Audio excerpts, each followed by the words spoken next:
ಪ್ರೀತಿಯ ವಿದ್ಯಾರ್ಥಿಗಳೇ ಹಾಗೂ ಆತ್ಮೀಯ ಯೂಟ್ಯೂಬ್ ಚಾನಲ್ ವೀಕ್ಷಕರೇ, ತಮಗೆಲ್ಲರಿಗೂ ನಮಸ್ಕಾರಗಳು. ವಿದ್ಯಾರ್ಥಿಗಳೇ, ರಾಜ್ಯ ಮಟ್ಟದ SSLC ಪೂರ್ವ ಸಿದ್ಧತಾ ಪರೀಕ್ಷೆ 2025 ವಿಷಯ ವಿಜ್ಞಾನ ಪ್ರಶ್ನೆ ಪತ್ರಿಕೆಗೆ ಸಂಬಂಧಪಟ್ಟಂತೆ ಪ್ರಶ್ನೆಗಳು ಹಾಗೂ ಉತ್ತರಗಳನ್ನು ಇವತ್ತಿನ ವಿಡಿಯೋದಲ್ಲಿ ಅಭ್ಯಾಸ ಮಾಡೋಣ. ವಿದ್ಯಾರ್ಥಿಗಳೇ, ಇವತ್ತಿನ ಒಂದು ವಿಡಿಯೋ ನಿಮಗೆ ಇಷ್ಟವಾದರೆ ಪ್ಲೀಸ್ ಲೈಕ್ ಮಾಡಿ, ಶೇರ್ ಮಾಡಿ ಹಾಗೂ ಸಬ್ಸ್ಕ್ರೈಬ್ ಮಾಡೋದನ್ನು ಮರಿಬೇಡಿ ಅಂತ ಹೇಳ್ತಾ ಇವತ್ತಿನ ಒಂದು ಕಲಿಕಾಂಶವನ್ನು ಪ್ರಾರಂಭಿಸೋಣ. ಭಾಗ ಎ, ಭೌತವಿಜ್ಞಾನ. ಫಸ್ಟ್ ಮೇನ್, ಕೆಳಗಿನ ಪ್ರಶ್ನೆಗಳಿಗೆ ಅಥವಾ ಅಪೂರ್ಣ ಹೇಳಿಕೆಗಳಿಗೆ 4 ಪರ್ಯಾಯ ಉತ್ತರಗಳನ್ನು ನೀಡಲಾಗಿದೆ. ಅವುಗಳಲ್ಲಿ ಸೂಕ್ತವಾದ ಒಂದು ಉತ್ತರವನ್ನು ಆರಿಸಿ ಅದರ ಕ್ರಮಾಕ್ಷರದೊಡನೆ ಪೂರ್ಣ ಉತ್ತರವನ್ನು ಬರೆಯಿರಿ. 3 ಪ್ರಶ್ನೆ, ಪ್ರತಿ ಪ್ರಶ್ನೆಗೆ 1 ಅಂಕ, ಟೋಟಲ್ 3 ಅಂಕ ಫಸ್ಟ್ ಮೇನಿಂದ ಬರುತ್ತೆ ವಿದ್ಯಾರ್ಥಿಗಳೇ. ಪ್ರಶ್ನೆ 1, ಸಾಮಾನ್ಯ ದೃಷ್ಟಿ ಹೊಂದಿರುವ ಒಬ್ಬ ಪ್ರೌಢ ವಯಸ್ಕನಲ್ಲಿ ಕಣ್ಣಿನ ಗರಿಷ್ಠ ದೂರ ಬಿಂದುವು option A 25 centimetre, option B ಅನಂತ ದೂರವಾಗಿರುತ್ತದೆ, option C 100 centimetre, option D 50 centimetre. So ಇಲ್ಲೇನು ಕೇಳಿದರೆ ಕಣ್ಣಿನ ಗರಿಷ್ಠ ದೂರ ಕೇಳಿರೋದ್ರಿಂದ ಅನಂತ ದೂರವಾಗಿರುತ್ತದೆ ಸರಿಯಾದ ಉತ್ತರ ಆಗಿರುತ್ತೆ. ಕನಿಷ್ಠ ದೂರ ಕೇಳಿದರೆ 25 ಸೆಂಟಿಮೀಟರ್ ಸರಿಯಾದ ಉತ್ತರ ಆಗಿರುತ್ತೆ ವಿದ್ಯಾರ್ಥಿಗಳೇ. ಸೊ ಪ್ರಶ್ನೆ 1ಕ್ಕೆ ಸರಿಯಾದ ಉತ್ತರ ಆಪ್ಷನ್ ಬಿ ಅನಂತ ದೂರ. ಪ್ರಶ್ನೆ 2, ಕೆಳಗಿನವುಗಳಲ್ಲಿ ಕಾಂತೀಯ ಬಲರೇಖೆಗಳ ಒಂದು ಗುಣ. ಆಪ್ಷನ್ ಎ, ಕಾಂತದ ಒಳಭಾಗದಲ್ಲಿ ಕಾಂತೀಯ ಬಲರೇಖೆಗಳ ದಿಕ್ಕು ದಕ್ಷಿಣ ಧ್ರುವದಿಂದ ಉತ್ತರ ಧ್ರುವದ ಕಡೆಗೆ ಇರುತ್ತದೆ. ಕಾಂತೀಯ ಬಲರೇಖೆಗಳು ಒಂದನ್ನೊಂದು ಛೇದಿಸುತ್ತವೆ. ಕಾಂತದ ಒಳಭಾಗದಲ್ಲಿ ಕಾಂತೀಯ ಬಲರೇಖೆಗಳ ದಿಕ್ಕು ಕಾಂತದ ಉತ್ತರ ಧ್ರುವದಿಂದ ದಕ್ಷಿಣ ಧ್ರುವದ ಕಡೆಗೆ ಇರುತ್ತದೆ. ಕಾಂತೀಯ ಬಲರೇಖೆಗಳು ಆವೃತ ಜಾಲಗಳಾಗಿಲ್ಲ. ಇಲ್ಲಿ ಸರಿಯಾದ ಒಂದು ಗುಣ ಯಾವುದಪ್ಪ ಅಂದರೆ ಆಪ್ಷನ್ ಎ, ಕಾಂತದ ಒಳಭಾಗದಲ್ಲಿ ಕಾಂತೀಯ ಬಲರೇಖೆಗಳ ದಿಕ್ಕು ದಕ್ಷಿಣ ಧ್ರುವದಿಂದ ಉತ್ತರ ಧ್ರುವದ ಕಡೆಗೆ ಇರುತ್ತದೆ. ಇದು ಸರಿಯಾದ ಗುಣ ಆಗಿದೆ. ಸೊ ಈ 3 ಗುಣಗಳು ತಪ್ಪಾಗಿದೆ. ಹಾಗಾಗಿ 2ನೇ ಪ್ರಶ್ನೆಗೆ ಸರಿಯಾದ ಉತ್ತರ ಆಪ್ಷನ್ ಎ, ಕಾಂತದ ಒಳಭಾಗದಲ್ಲಿ ಕಾಂತೀಯ ಬಲರೇಖೆಗಳ ದಿಕ್ಕು ದಕ್ಷಿಣ ಧ್ರುವದಿಂದ ಉತ್ತರ ಧ್ರುವದ ಕಡೆಗೆ ಇರುತ್ತದೆ. ಸೊ 2ನೇ ಪ್ರಶ್ನೆಗೆ ಆಪ್ಷನ್ ಎ, ಕಾಂತದ ಒಳಭಾಗದಲ್ಲಿ ಕಾಂತದ ದಕ್ಷಿಣ ಧ್ರುವದಿಂದ ಉತ್ತರ ಧ್ರುವದೆಡೆಗೆ ಕಾಂತೀಯ ಬಲರೇಖೆಗಳು ಇರುತ್ತವೆ. ಇದು 2ನೇ ಪ್ರಶ್ನೆಗೆ ಉತ್ತರವಾಗಿದೆ. ಪ್ರಶ್ನೆ 3, ನಿಮ್ನ ಮಸೂರದಿಂದ ಉಂಟಾಗುವ ಪ್ರತಿಬಿಂಬದ ಸ್ವಭಾವವು. ನಿಮ್ನ ಮಸೂರ ಅಂತ ಕೇಳಿದರೆ ಆಪ್ಷನ್ ಎ, ಮಿಥ್ಯೆ ಮತ್ತು ತಲೆಕೆಳಗಾಗು, ಆಪ್ಷನ್ ಬಿ ಮಿಥ್ಯೆ ಮತ್ತು ನೇರ, ಆಪ್ಷನ್ ಸಿ ಸತ್ಯ ಮತ್ತು ನೇರ, ಆಪ್ಷನ್ ಡಿ ಸತ್ಯ ಮತ್ತು ತಲೆಕೆಳಗಾಗು ಅಂತ ಇದೆ. ಸೊ ನಿಮ್ನ ಮಸೂರದಲ್ಲಿ ಮಿಥ್ಯೆ ಪ್ರತಿಬಿಂಬ ಇರುತ್ತೆ, ನೇರವಾದ ಪ್ರತಿಬಿಂಬ ಇರುತ್ತೆ. ಹಾಗಾಗಿ 3ನೇ ಪ್ರಶ್ನೆಗೆ ಸರಿಯಾದ ಉತ್ತರ ಆಪ್ಷನ್ ಬಿ, ಮಿಥ್ಯ ಮತ್ತು ನೇರ ಆಗಿದೆ ವಿದ್ಯಾರ್ಥಿಗಳೇ. ಸೊ 3ನೇ ಪ್ರಶ್ನೆಗೆ ಸರಿಯಾದ ಉತ್ತರ ಆಪ್ಷನ್ ಬಿ, ಮಿಥ್ಯ ಮತ್ತು ನೇರ. ಮುಂದಿನ ಪ್ರಶ್ನೆಗೆ ಹೋಗೋಣ. ಸೆಕೆಂಡ್ ಮೇನ್, ಕೆಳಗಿನ ಪ್ರಶ್ನೆಗಳಿಗೆ ಉತ್ತರಿಸಿ ಅಂತ ಇದೆ. 3 ಪ್ರಶ್ನೆ ಇದೆ, ಪ್ರತಿ ಒಂದು ಪ್ರಶ್ನೆಗೆ 1 ಅಂಕ, ಟೋಟಲ್ 3 ಅಂಕ ಸೆಕೆಂಡ್ ಮೇನಿಂದ ಬರುತ್ತೆ. ಸೊ ಅದರಲ್ಲಿ 4ನೇ ಪ್ರಶ್ನೆ ನೋಡೋಣ. ಬಾಹ್ಯಾಕಾಶ ನಿಲ್ದಾಣದಲ್ಲಿರುವ ವ್ಯಕ್ತಿಗೆ ಆಕಾಶವು ಕಪ್ಪು ಬಣ್ಣದಲ್ಲಿ ಕಾಣುತ್ತದೆ, ಸಮರ್ಥಿಸಿ. ಬಾಹ್ಯಾಕಾಶ ನಿಲ್ದಾಣದಲ್ಲಿ ಒಬ್ಬ ವ್ಯಕ್ತಿ ಇದ್ದಾನೆ ಅಂದರೆ ಅವನು ಆಕಾಶ ನೋಡಿದಾಗ ಆಕಾಶ ಕಪ್ಪು ಬಣ್ಣದಲ್ಲಿ ಕಾಣುತ್ತೆ. ಏಕೆ ಅಂದರೆ ಅಲ್ಲಿ ಬೆಳಕಿನ ಚದುರುವಿಕೆ ಆಗುವುದಿಲ್ಲ. ಹಾಗಾಗಿ ಆಕಾಶ ಏನಾಗುತ್ತೆ, ಕಪ್ಪು ಬಣ್ಣದಲ್ಲಿ ಕಾಣಿಸುತ್ತದೆ ಅನ್ನೋದು ಸರಿಯಾದ ಉತ್ತರವಾಗಿದೆ. ಸೊ ಯಾವ ರೀತಿ ಬರಿಬೇಕು ಅಂತ ನೋಡೋಣ. ಅತಿ ಎತ್ತರದಲ್ಲಿ ವಾಯುಮಂಡಲ ಇಲ್ಲದೆ ಇರುವುದರಿಂದ ಬೆಳಕಿನ ಚದುರುವಿಕೆ ಉಂಟಾಗುವುದಿಲ್ಲ. ಅತಿ ಎತ್ತರದಲ್ಲಿ ವಾಯುಮಂಡಲ ಇಲ್ಲದೆ ಇರುವುದರಿಂದ ಬೆಳಕಿನ ಚದುರುವಿಕೆ ಉಂಟಾಗುವುದಿಲ್ಲ. ಇದು 4ನೇ ಪ್ರಶ್ನೆಗೆ ಉತ್ತರವಾಗಿದೆ. ಪ್ರಶ್ನೆ 5, ಕೆಳಗೆ ಕೊಟ್ಟಿರುವ ಚಿತ್ರವನ್ನು ಗಮನಿಸಿ. X ಮತ್ತು Y ಎಂಬ ಒಂದೇ ವಿಧದ ಲೋಹದ ತಂತಿಗಳನ್ನು ಕ್ರಮವಾಗಿ P ಮತ್ತು Q ಅಮೀಟರ್ಗಳಿಗೆ ಸಂಪರ್ಕಿಸಲಾಗಿದೆ. ಹೆಚ್ಚಿನ ಪ್ರಮಾಣದ ವಿದ್ಯುತ್ ಪ್ರವಾಹವನ್ನು ಸೂಚಿಸುವ ಅಮೀಟರ್ ಯಾವುದು ಮತ್ತು ಏಕೆ? ಚಿತ್ರದಲ್ಲಿ X ಅನ್ನೋದು ಒಂದು ಲೋಹದ ತಂತಿ, Y ಅನ್ನೋದು ಒಂದು ಲೋಹದ ತಂತಿ, P ಮತ್ತು Q ಅನ್ನೋದು ಅಮೀಟರ್ ಆಗಿದೆ. ಹೆಚ್ಚಿನ ಪ್ರಮಾಣದ ವಿದ್ಯುತ್ ಪ್ರವಾಹ ಯಾವುದಕ್ಕಿರುತ್ತೆ ಅಂತ. ಸೊ ಎಕ್ಸಿಗೆ ಹೆಚ್ಚಿನ ಪ್ರಮಾಣದ ವಿದ್ಯುತ್ ಪ್ರವಾಹ ಇರುತ್ತೆ, ವೈಗೆ ಕಡಿಮೆ ಪ್ರಮಾಣದ ವಿದ್ಯುತ್ ಪ್ರವಾಹ ಇರುತ್ತೆ. ಯಾಕೆ ಅಂತ ನೋಡೋಣ.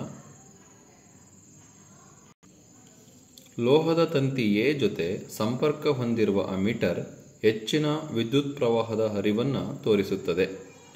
ಏಕೆಂದರೆ ವಾಹಕ ತಂತಿಯ ಅಡ್ಡ ಕೊಯ್ತ ಹೆಚ್ಚಾದಂತೆ ವಾಹಕದ ರೋಧ ಕಡಿಮೆಯಾಗುತ್ತದೆ.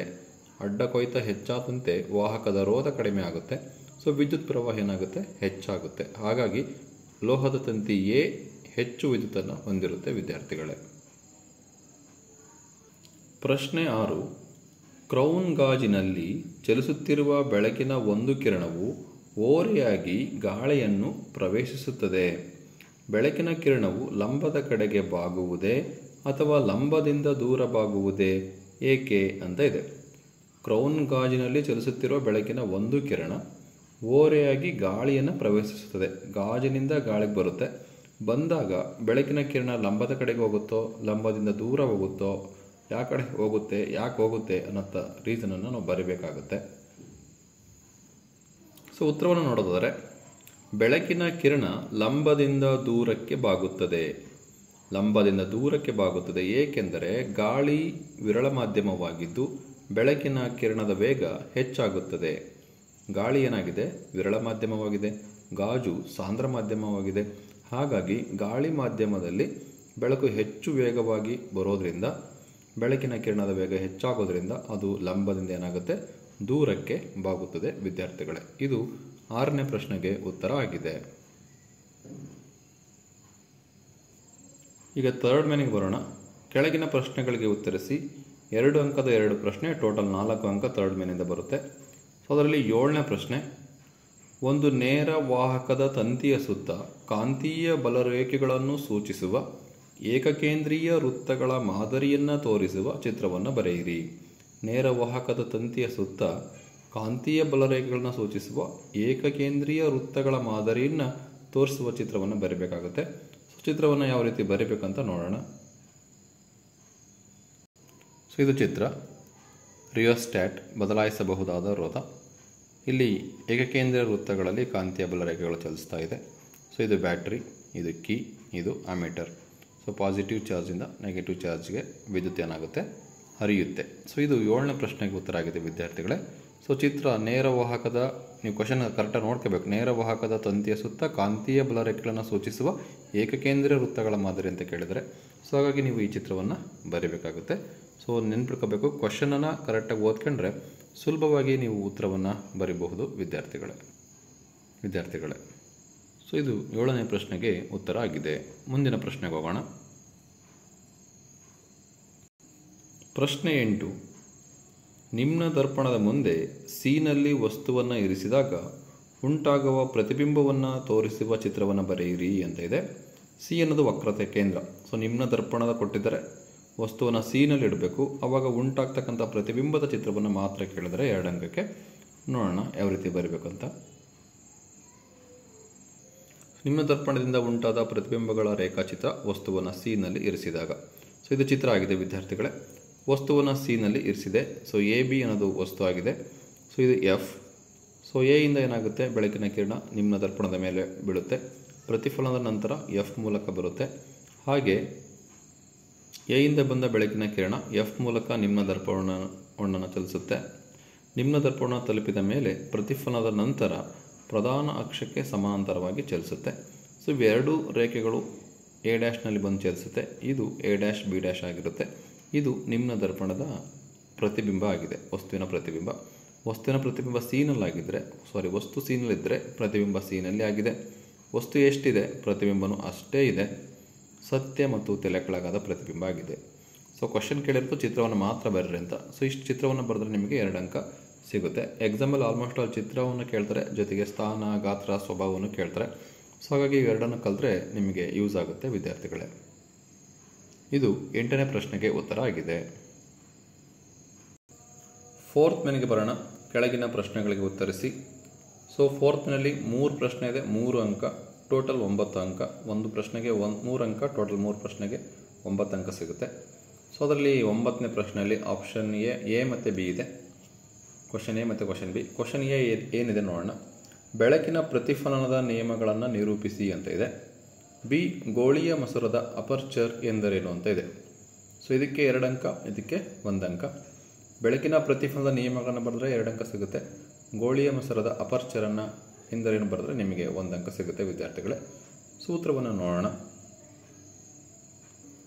ಸೊ 9ನೇ ಪ್ರಶ್ನೆಗೆ ಎ ಬೆಳಕಿನ ಪ್ರತಿಫಲನದ ನಿಯಮಗಳು.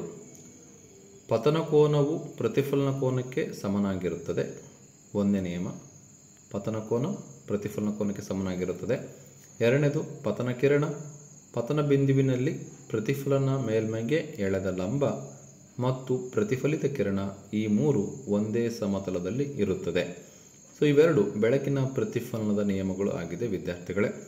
ನೆಕ್ಸ್ಟು ಅಪರ್ಚರ್ ಅಂದರೆ ಏನಂತ ಕೇಳಿದ್ರೆ, ಗೋಳೀಯ ದರ್ಪಣದ ಪ್ರತಿಫಲಿಸುವ ಮೇಲ್ಮೈ ವ್ಯಾಸವನ್ನು ಅಪರ್ಚರ್ ಅಂತ ಕರೀತಾರೆ.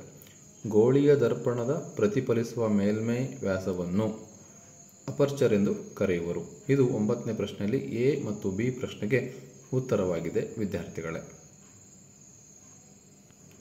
ಸೊ 9ರಲ್ಲಿ ಅಥವಾ ಇದೆ ಎ ಬೆಳಕಿನ ವಕ್ರೀಭವನದ ನಿಯಮಗಳನ್ನು ನಿರೂಪಿಸಿ. ಬಿ ಮಸೂರದ ಸಾಮರ್ಥ್ಯ ಎಂದರೇನು. 2 ಪ್ರಶ್ನೆ ಇದೆ. ಸೊ ಇದರಲ್ಲಿ ಇವೆರಡನ್ನಾದರೂ ಬರಿಬೋದು, ಇವೆರಡನ್ನಾದರೂ ಬರಿಬೋದು. ಇದರಲ್ಲೊಂದು ಬರೆಯೋ ಹಾಗಿಲ್ಲ. ಸೊ ಇದರಲ್ಲಿ ಯಾವುದೋ 2 ಪ್ರಶ್ನೆಗಳಿಗೆ ಉತ್ತರ ಬರೀಬೇಕಾಗುತ್ತೆ. ಇಲ್ಲ ಅಂದರೆ ಇದರಲ್ಲಿ 2 ಪ್ರಶ್ನೆಗಳಿಗೆ ಉತ್ತರವನ್ನು ನೀವು ಬರೀಬೇಕಾಗುತ್ತೆ ಅಥವಾದಲ್ಲಿ. ಹಾಗಾದರೆ ಈ 2 ಪ್ರಶ್ನೆಗಳಿಗೆ ಉತ್ತರ ಏನಿದೆ ಅಂತ ನೋಡೋಣ. ಸೊ ಬೆಳಕಿನ ವಕ್ರೀಭವನದ ನಿಯಮಗಳು. 1ನೇ ನಿಯಮ, ಪತನ ಕಿರಣ, ವಕ್ರೀಭವನ ಕಿರಣ ಮತ್ತು 2 ಮಾಧ್ಯಮಗಳ ಸಂಪರ್ಕ ಮೇಲ್ಮೈಗೆ ಪತನ ಬಿಂದುವಿನಲ್ಲಿ ಎಳೆದ ಲಂಬ ಎಲ್ಲವೂ ಒಂದೇ ಸಮತಲದಲ್ಲಿ ಇರುತ್ತವೆ ಅನ್ನೋದು ಬೆಳಕಿನ ವಕ್ರೀಭವನದ ನಿಯಮಗಳಲ್ಲಿ 1ನೇ ನಿಯಮ. ಹಾಗಾದರೆ 2ನೇ ನಿಯಮ ಏನಿದೆ ಅಂತ ನೋಡೋಣ. 2ನೇ ನಿಯಮ, ಕೊಟ್ಟಿರುವ ಬೆಳಕಿನ ನಿರ್ದಿಷ್ಟ ಬಣ್ಣ ಮತ್ತು ನೀಡಿರುವ ಜೋಡಿ ಮಾಧ್ಯಮಗಳಿಗೆ ಪತನ ಕೋನದ ಸೈನು ಮತ್ತು ವಕ್ರೀಭವನ ಕೋನದ ಸೈನುಗಳ ಅನುಪಾತ ಸ್ಥಿರವಾಗಿರುತ್ತದೆ. ಸೊ ಇದನ್ನಾದರೂ ಬರಿಬೋದು. ಅಥವಾ ಪತನ ಕೋನ 1 ಮತ್ತು ವಕ್ರೀಭವನ ಕೋನ 1 ಆದರೆ sine i by sine r = ಸ್ಥಿರಾಂಕವಾಗಿರುತ್ತದೆ. ಇದು ಬೆಳಕಿನ ವಕ್ರೀಭವನದ 2ನೇ ನಿಯಮ ಆಗಿದೆ ವಿದ್ಯಾರ್ಥಿಗಳೇ. ಇದನ್ನಾದರೂ ಬರೀದ್ರಿ ಅಥವಾ ಇದನ್ನಾದರೂ ಬರೆದ್ರೆ ನಿಮಗೆ ಅಂಕ ಸಿಗುತ್ತೆ ವಿದ್ಯಾರ್ಥಿಗಳೇ. ಸೊ ಬಿ ಪ್ರಶ್ನೆ ಇದೆ, ಬೆಳಕಿನ ಕಿರಣಗಳನ್ನು ಕೇಂದ್ರೀಕರಿಸುವ ಅಥವಾ ವಿಕೇಂದ್ರೀಕರಿಸುವ ಮಟ್ಟವನ್ನು ಮಸೂರದ ಸಾಮರ್ಥ್ಯ ಎನ್ನುವರು. ಬೆಳಕಿನ ಕಿರಣಗಳನ್ನು ಕೇಂದ್ರೀಕರಿಸುವ ಅಥವಾ ವಿಕೇಂದ್ರೀಕರಿಸುವ ಮಟ್ಟವನ್ನು ಮಸೂರದ ಸಾಮರ್ಥ್ಯ ಎಂದು ಕರೆಯುತ್ತಾರೆ ವಿದ್ಯಾರ್ಥಿಗಳೇ. ಇದು ಬಿ ಪ್ರಶ್ನೆಗೆ ಉತ್ತರ ಆಗಿದೆ. ಸೊ 10ನೇ ಪ್ರಶ್ನೆಗೆ ಬರೋಣ. ಎ ಕೆಳಗೆ ಕೊಟ್ಟಿರುವ ಚಿತ್ರದಲ್ಲಿ ವಿದ್ಯುತ್ ಪ್ರವಾಹದ ದಿಕ್ಕು ಹಾಗೂ ಸಲಾಕೆ ಎಬಿಯ ಚಲನೆಯ ದಿಕ್ಕುಗಳನ್ನು ಗಮನಿಸಿ.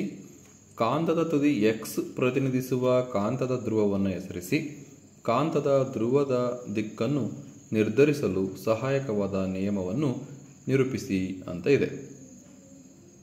ಸೊ ಈ ಚಿತ್ರವನ್ನು ಗಮನಿಸಬೇಕು. ಸೊ ಇಲ್ಲಿ ಕಾಂತ ಇದೆ. ಸೊ ಇದು ವಿದ್ಯುತ್ ಪ್ರವಾಹದ ದಿಕ್ಕನ್ನು ತೋರಿಸ್ತಕ್ಕಂಥ ಒಂದು ಸಲಾಕೆ ಎ ಬಿ. ಇಲ್ಲಿ ಎಕ್ಸ್ ಯಾವ ಧ್ರುವವನ್ನು ಸೂಚಿಸುತ್ತೆ, ವೈ ಯಾವ ಧ್ರುವವನ್ನು ಸೂಚಿಸುತ್ತೆ ಅಂತ ನಾವು ಬರೀಬೇಕಾಗುತ್ತೆ. ಸೊ ಎಕ್ಸ್ ಉತ್ತರ ಧ್ರುವ, ವೈ ದಕ್ಷಿಣ ಧ್ರುವ ಆಗಿದೆ ವಿದ್ಯಾರ್ಥಿಗಳೇ. ಸೊ ಇದು ಯಾವ ನಿಯಮವನ್ನು ಹೇಳುತ್ತೆ ಅನ್ನೋದನ್ನು ನಾವು ಬರೀಬೇಕಾಗುತ್ತೆ. ಸೊ ಎಕ್ಸ್ ಎಂದು ಸೂಚಿಸುವ ಕಾಂತದ ಧ್ರುವ ಉತ್ತರ ಧ್ರುವ. ಇದು ಫ್ಲೆಮಿಂಗ್ನ ಎಡಗೈ ನಿಯಮ. ಈ ನಿಯಮದ ಪ್ರಕಾರ ನಮ್ಮ ಎಡಗೈನ ಹೆಬ್ಬೆರಳು, ತೋರು ಬೆರಳು ಮತ್ತು ಮಧ್ಯದ ಬೆರಳು ವಿದ್ಯುತ್ ಪ್ರವಾಹದ ದಿಕ್ಕನ್ನು ಹಾಗೂ ಹೆಬ್ಬೆರಳು ವಾಹಕದ ಮೇಲೆ ವರ್ತಿಸುವ ಚಲನೆಯ ಅಥವಾ ಬಲದ ದಿಕ್ಕನ್ನು ಸೂಚಿಸುತ್ತದೆ. ಸ್ವಲ್ಪ ಮಿಸ್ಟೇಕ್ ಆಗಿದೆ ಇಲ್ಲಿ ನೋಡಿ, ಸ್ವಲ್ಪ ಸರಿಯಾಗಿದೆ. ಸೊ ಎಕ್ಸ್ ಎಂದು ಸೂಚಿಸುವ ಕಾಂತದ ಧ್ರುವ ಉತ್ತರ ಧ್ರುವ ಆಗಿದೆ. ಸೊ ಇದು ಫ್ಲೆಮಿಂಗ್ನ ಎಡಗೈ ನಿಯಮ. ಸೊ ಈ ನಿಯಮದ ಪ್ರಕಾರ ಏನಾಗುತ್ತೆ, ನಮ್ಮ ಎಡಗೈನ ಹೆಬ್ಬೆರಳು, ತೋರು ಬೆರಳು ಮತ್ತು ಮಧ್ಯದ ಬೆರಳು ಇವುಗಳನ್ನು ಲಂಬವಾಗಿರುವಂತೆ ಹಿಡಿದಾಗ ಮಧ್ಯದ ಬೆರಳು ವಿದ್ಯುತ್ ಪ್ರವಾಹದ ದಿಕ್ಕನ್ನು ಸೂಚಿಸುತ್ತೆ ಹಾಗೂ ಹೆಬ್ಬೆರಳು ವಾಹಕದ ಮೇಲೆ ವರ್ತಿಸುವ ಚಲನೆಯ ಅಥವಾ ಬಲದ ದಿಕ್ಕನ್ನು ಸೂಚಿಸುತ್ತದೆ. ತೋರು ಬೆರಳು ಕಾಂತಕ್ಷೇತ್ರದ ದಿಕ್ಕನ್ನು ಸೂಚಿಸುತ್ತದೆ. ಇದು ಎ ಪ್ರಶ್ನೆಗೆ ಉತ್ತರ ಆಗಿದೆ ವಿದ್ಯಾರ್ಥಿಗಳೇ. ಇನ್ನು ಬಿ ಪ್ರಶ್ನೆ ಏನಿದೆ ಅಂತ ನೋಡೋಣ 10ರಲ್ಲಿ. ಸೊ ಪ್ರಶ್ನೆ ಬಿ, ವಿದ್ಯುತ್ ಮಂಡಲದಲ್ಲಿ ಓವರ್ಲೋಡ್ ಉಂಟಾಗಲು ಕಾರಣಗಳೇನು ಅಂತ ಇದೆ. ಸೊ ಓವರ್ಲೋಡ್ ಯಾಕಾಗುತ್ತೆ ಅಂತ ಕೇಳಿದರೆ ವಿದ್ಯುತ್ ಮಂಡಲದಲ್ಲಿ, ಸೊ ಆನ್ಸರ್ ನೋಡೋಣ. ವಿದ್ಯುತ್ ಮಂಡಲದಲ್ಲಿ ಓವರ್ಲೋಡ್ ಉಂಟಾಗಲು ಕಾರಣಗಳು: ಸಜೀವ ತಂತಿ ಮತ್ತು ತಟಸ್ಥ ತಂತಿಗಳು ನೇರ ಸಂಪರ್ಕಕ್ಕೆ ಬಂದಾಗ ಓವರ್ಲೋಡ್ ಆಗುತ್ತೆ. ವಿದ್ಯುತ್ ಉಪಕರಣಗಳಲ್ಲಿ ದೋಷ ಉಂಟಾದಾಗ ಆಗುತ್ತೆ. ಹಲವು ಉಪಕರಣಗಳನ್ನು ಒಂದೇ ಸಾಕೆಟ್ಗೆ ಜೋಡಿಸಿದಾಗ ಆಗುತ್ತೆ. ಸೊ ಇದರಲ್ಲಿ ಯಾವುದಾದ್ರೂ 2 ಪಾಯಿಂಟ್ಸನ್ನು ಬರೆದ್ರೆ ಸಾಕಾಗುತ್ತೆ ವಿದ್ಯಾರ್ಥಿಗಳೇ. ಇದು ಬಿ ಪ್ರಶ್ನೆಗೆ ಉತ್ತರವಾಗಿದೆ. ಸೊ 11ನೇ ಪ್ರಶ್ನೆಗೆ ಬರೋಣ. 11ರಲ್ಲಿ ಎ, ಗೃಹ ವಿದ್ಯುತ್ ಮಂಡಲದಲ್ಲಿ ವಿದ್ಯುತ್ ಉಪಕರಣಗಳನ್ನು ಸರಣಿ ಕ್ರಮದಲ್ಲಿ ಜೋಡಿಸುವುದಕ್ಕಿಂತ ಸಮಾಂತರವಾಗಿ ಜೋಡಿಸುವುದು ಸೂಕ್ತ, ಸಮರ್ಥಿಸಿ ಅಂತ ಇದೆ. ಬಿ, ವಿದ್ಯುತ್ ಇಸ್ತ್ರಿಪೆಟ್ಟಿಗೆ ಮತ್ತು ವಿದ್ಯುತ್ ಟೋಸ್ಟರ್ಗಳ ತಂತಿಯ ಸುರುಳಿಗಳಲ್ಲಿ ಮಿಶ್ರಲೋಹವನ್ನೇ ಬಳಸುತ್ತಾರೆ, ಸಮರ್ಥಿಸಿ ಅಂತ ಇದೆ. ಸೊ 2 ಪ್ರಶ್ನೆಗಳಿಗೆ ಉತ್ತರವನ್ನು ನೋಡೋಣ. ಸೊ 11ನೇ ಪ್ರಶ್ನೆಗೆ ಹೇಗೆ ಉತ್ತರ: ಸಮಾಂತರ ಮಂಡಲವು ವಿದ್ಯುತ್ ಉಪಕರಣಗಳ ಮೂಲಕ ವಿದ್ಯುತ್ ಪ್ರವಾಹವನ್ನು ವಿಭಜಿಸುತ್ತದೆ. ನಿರ್ದಿಷ್ಟವಾಗಿ ಪ್ರತಿಯೊಂದು ವಿಭಿನ್ನ ಉಪಕರಣವು ವಿಭಿನ್ನ ರೋಧವನ್ನು ಹೊಂದಿರುವಾಗ ಮತ್ತು ಸರಿಯಾಗಿ ಕಾರ್ಯನಿರ್ವಹಿಸಲು ವಿಭಿನ್ನ ವಿದ್ಯುತ್ ಪ್ರವಾಹದ ಅಗತ್ಯವಿರುವ ಸಂದರ್ಭಗಳಲ್ಲಿ ಇದು ಸಹಾಯಕವಾಗುತ್ತದೆ. ಸಮಾಂತರವಾಗಿ ಜೋಡಿಸೋದ್ರಿಂದ ಏನಾಗುತ್ತೆ, ಅದು ವಿದ್ಯುತ್ ಪ್ರವಾಹವನ್ನು ವಿಭಜನೆ ಮಾಡುತ್ತೆ. ನಿರ್ದಿಷ್ಟವಾಗಿ ಪ್ರತಿಯೊಂದು ವಿದ್ಯುತ್ತನ್ನು ವಿಭಿನ್ನ ಉಪಕರಣಗಳಿಗೆ ವಿಭಿನ್ನ ರೋಧವನ್ನು ಹೊಂದಿರುವಾಗ ಸರಿಯಾಗಿ ಕಾರ್ಯನಿರ್ವಹಿಸಲಿಕ್ಕೆ ಸಹಾಯ ಮಾಡುತ್ತೆ. ವಿದ್ಯುತ್ ಪ್ರವಾಹ ಅಗತ್ಯವಿರುವ ಸಂದರ್ಭಗಳಲ್ಲಿ ಇದು ನಮಗೆ ಸಹಾಯವಾಗುತ್ತೆ. ವಿಭಿನ್ನ ವಿದ್ಯುತ್ ಪ್ರವಾಹದ ಅಗತ್ಯವಿರುವ ಸಂದರ್ಭಗಳಲ್ಲಿ ಇದು ನಮಗೆ ಸಹಾಯವಾಗುತ್ತೆ. ಹಾಗಾಗಿ ಸಮಾಂತರ ಜೋಡಣೆ ಒಂದು ಉಪಯುಕ್ತ ಜೋಡಣೆ ಆಗಿದೆ ವಿದ್ಯಾರ್ಥಿಗಳೇ. ಮಿಶ್ರಲೋಹದ ರೋಧಶೀಲತೆಯು ಅದರ ಘಟಕ ಲೋಹಗಳಿಗಿಂತಲೂ ಸಾಮಾನ್ಯವಾಗಿ ಹೆಚ್ಚಿನದಾಗಿರುತ್ತದೆ ಮತ್ತು ಮಿಶ್ರಲೋಹಗಳು ಹೆಚ್ಚಿನ ತಾಪಮಾನದಲ್ಲಿ ಸುಲಭವಾಗಿ ದಹಿಸುವುದಿಲ್ಲ, ಸುಲಭವಾಗಿ ಕರಗುವುದಿಲ್ಲ. ಹಾಗಾಗಿ ಮಿಶ್ರಲೋಹವನ್ನು ಟಂಗ್ಸ್ಟನ್ನಲ್ಲಿ ಬಳಸ್ತಾರೆ ವಿದ್ಯಾರ್ಥಿಗಳೇ. ಸೊ ವಿದ್ಯುತ್ ಇಸ್ತ್ರಿಪೆಟ್ಟಿಗೆಯಲ್ಲೂ ಬಳಸ್ತಾರೆ ಹಾಗೂ ಟೋಸ್ಟರ್ಗಳ ತಂತಿಯ ಸುರುಳಿಗಳಲ್ಲೂ ಸಹ ಮಿಶ್ರಲೋಹವನ್ನು ಬಳಸುತ್ತಾರೆ.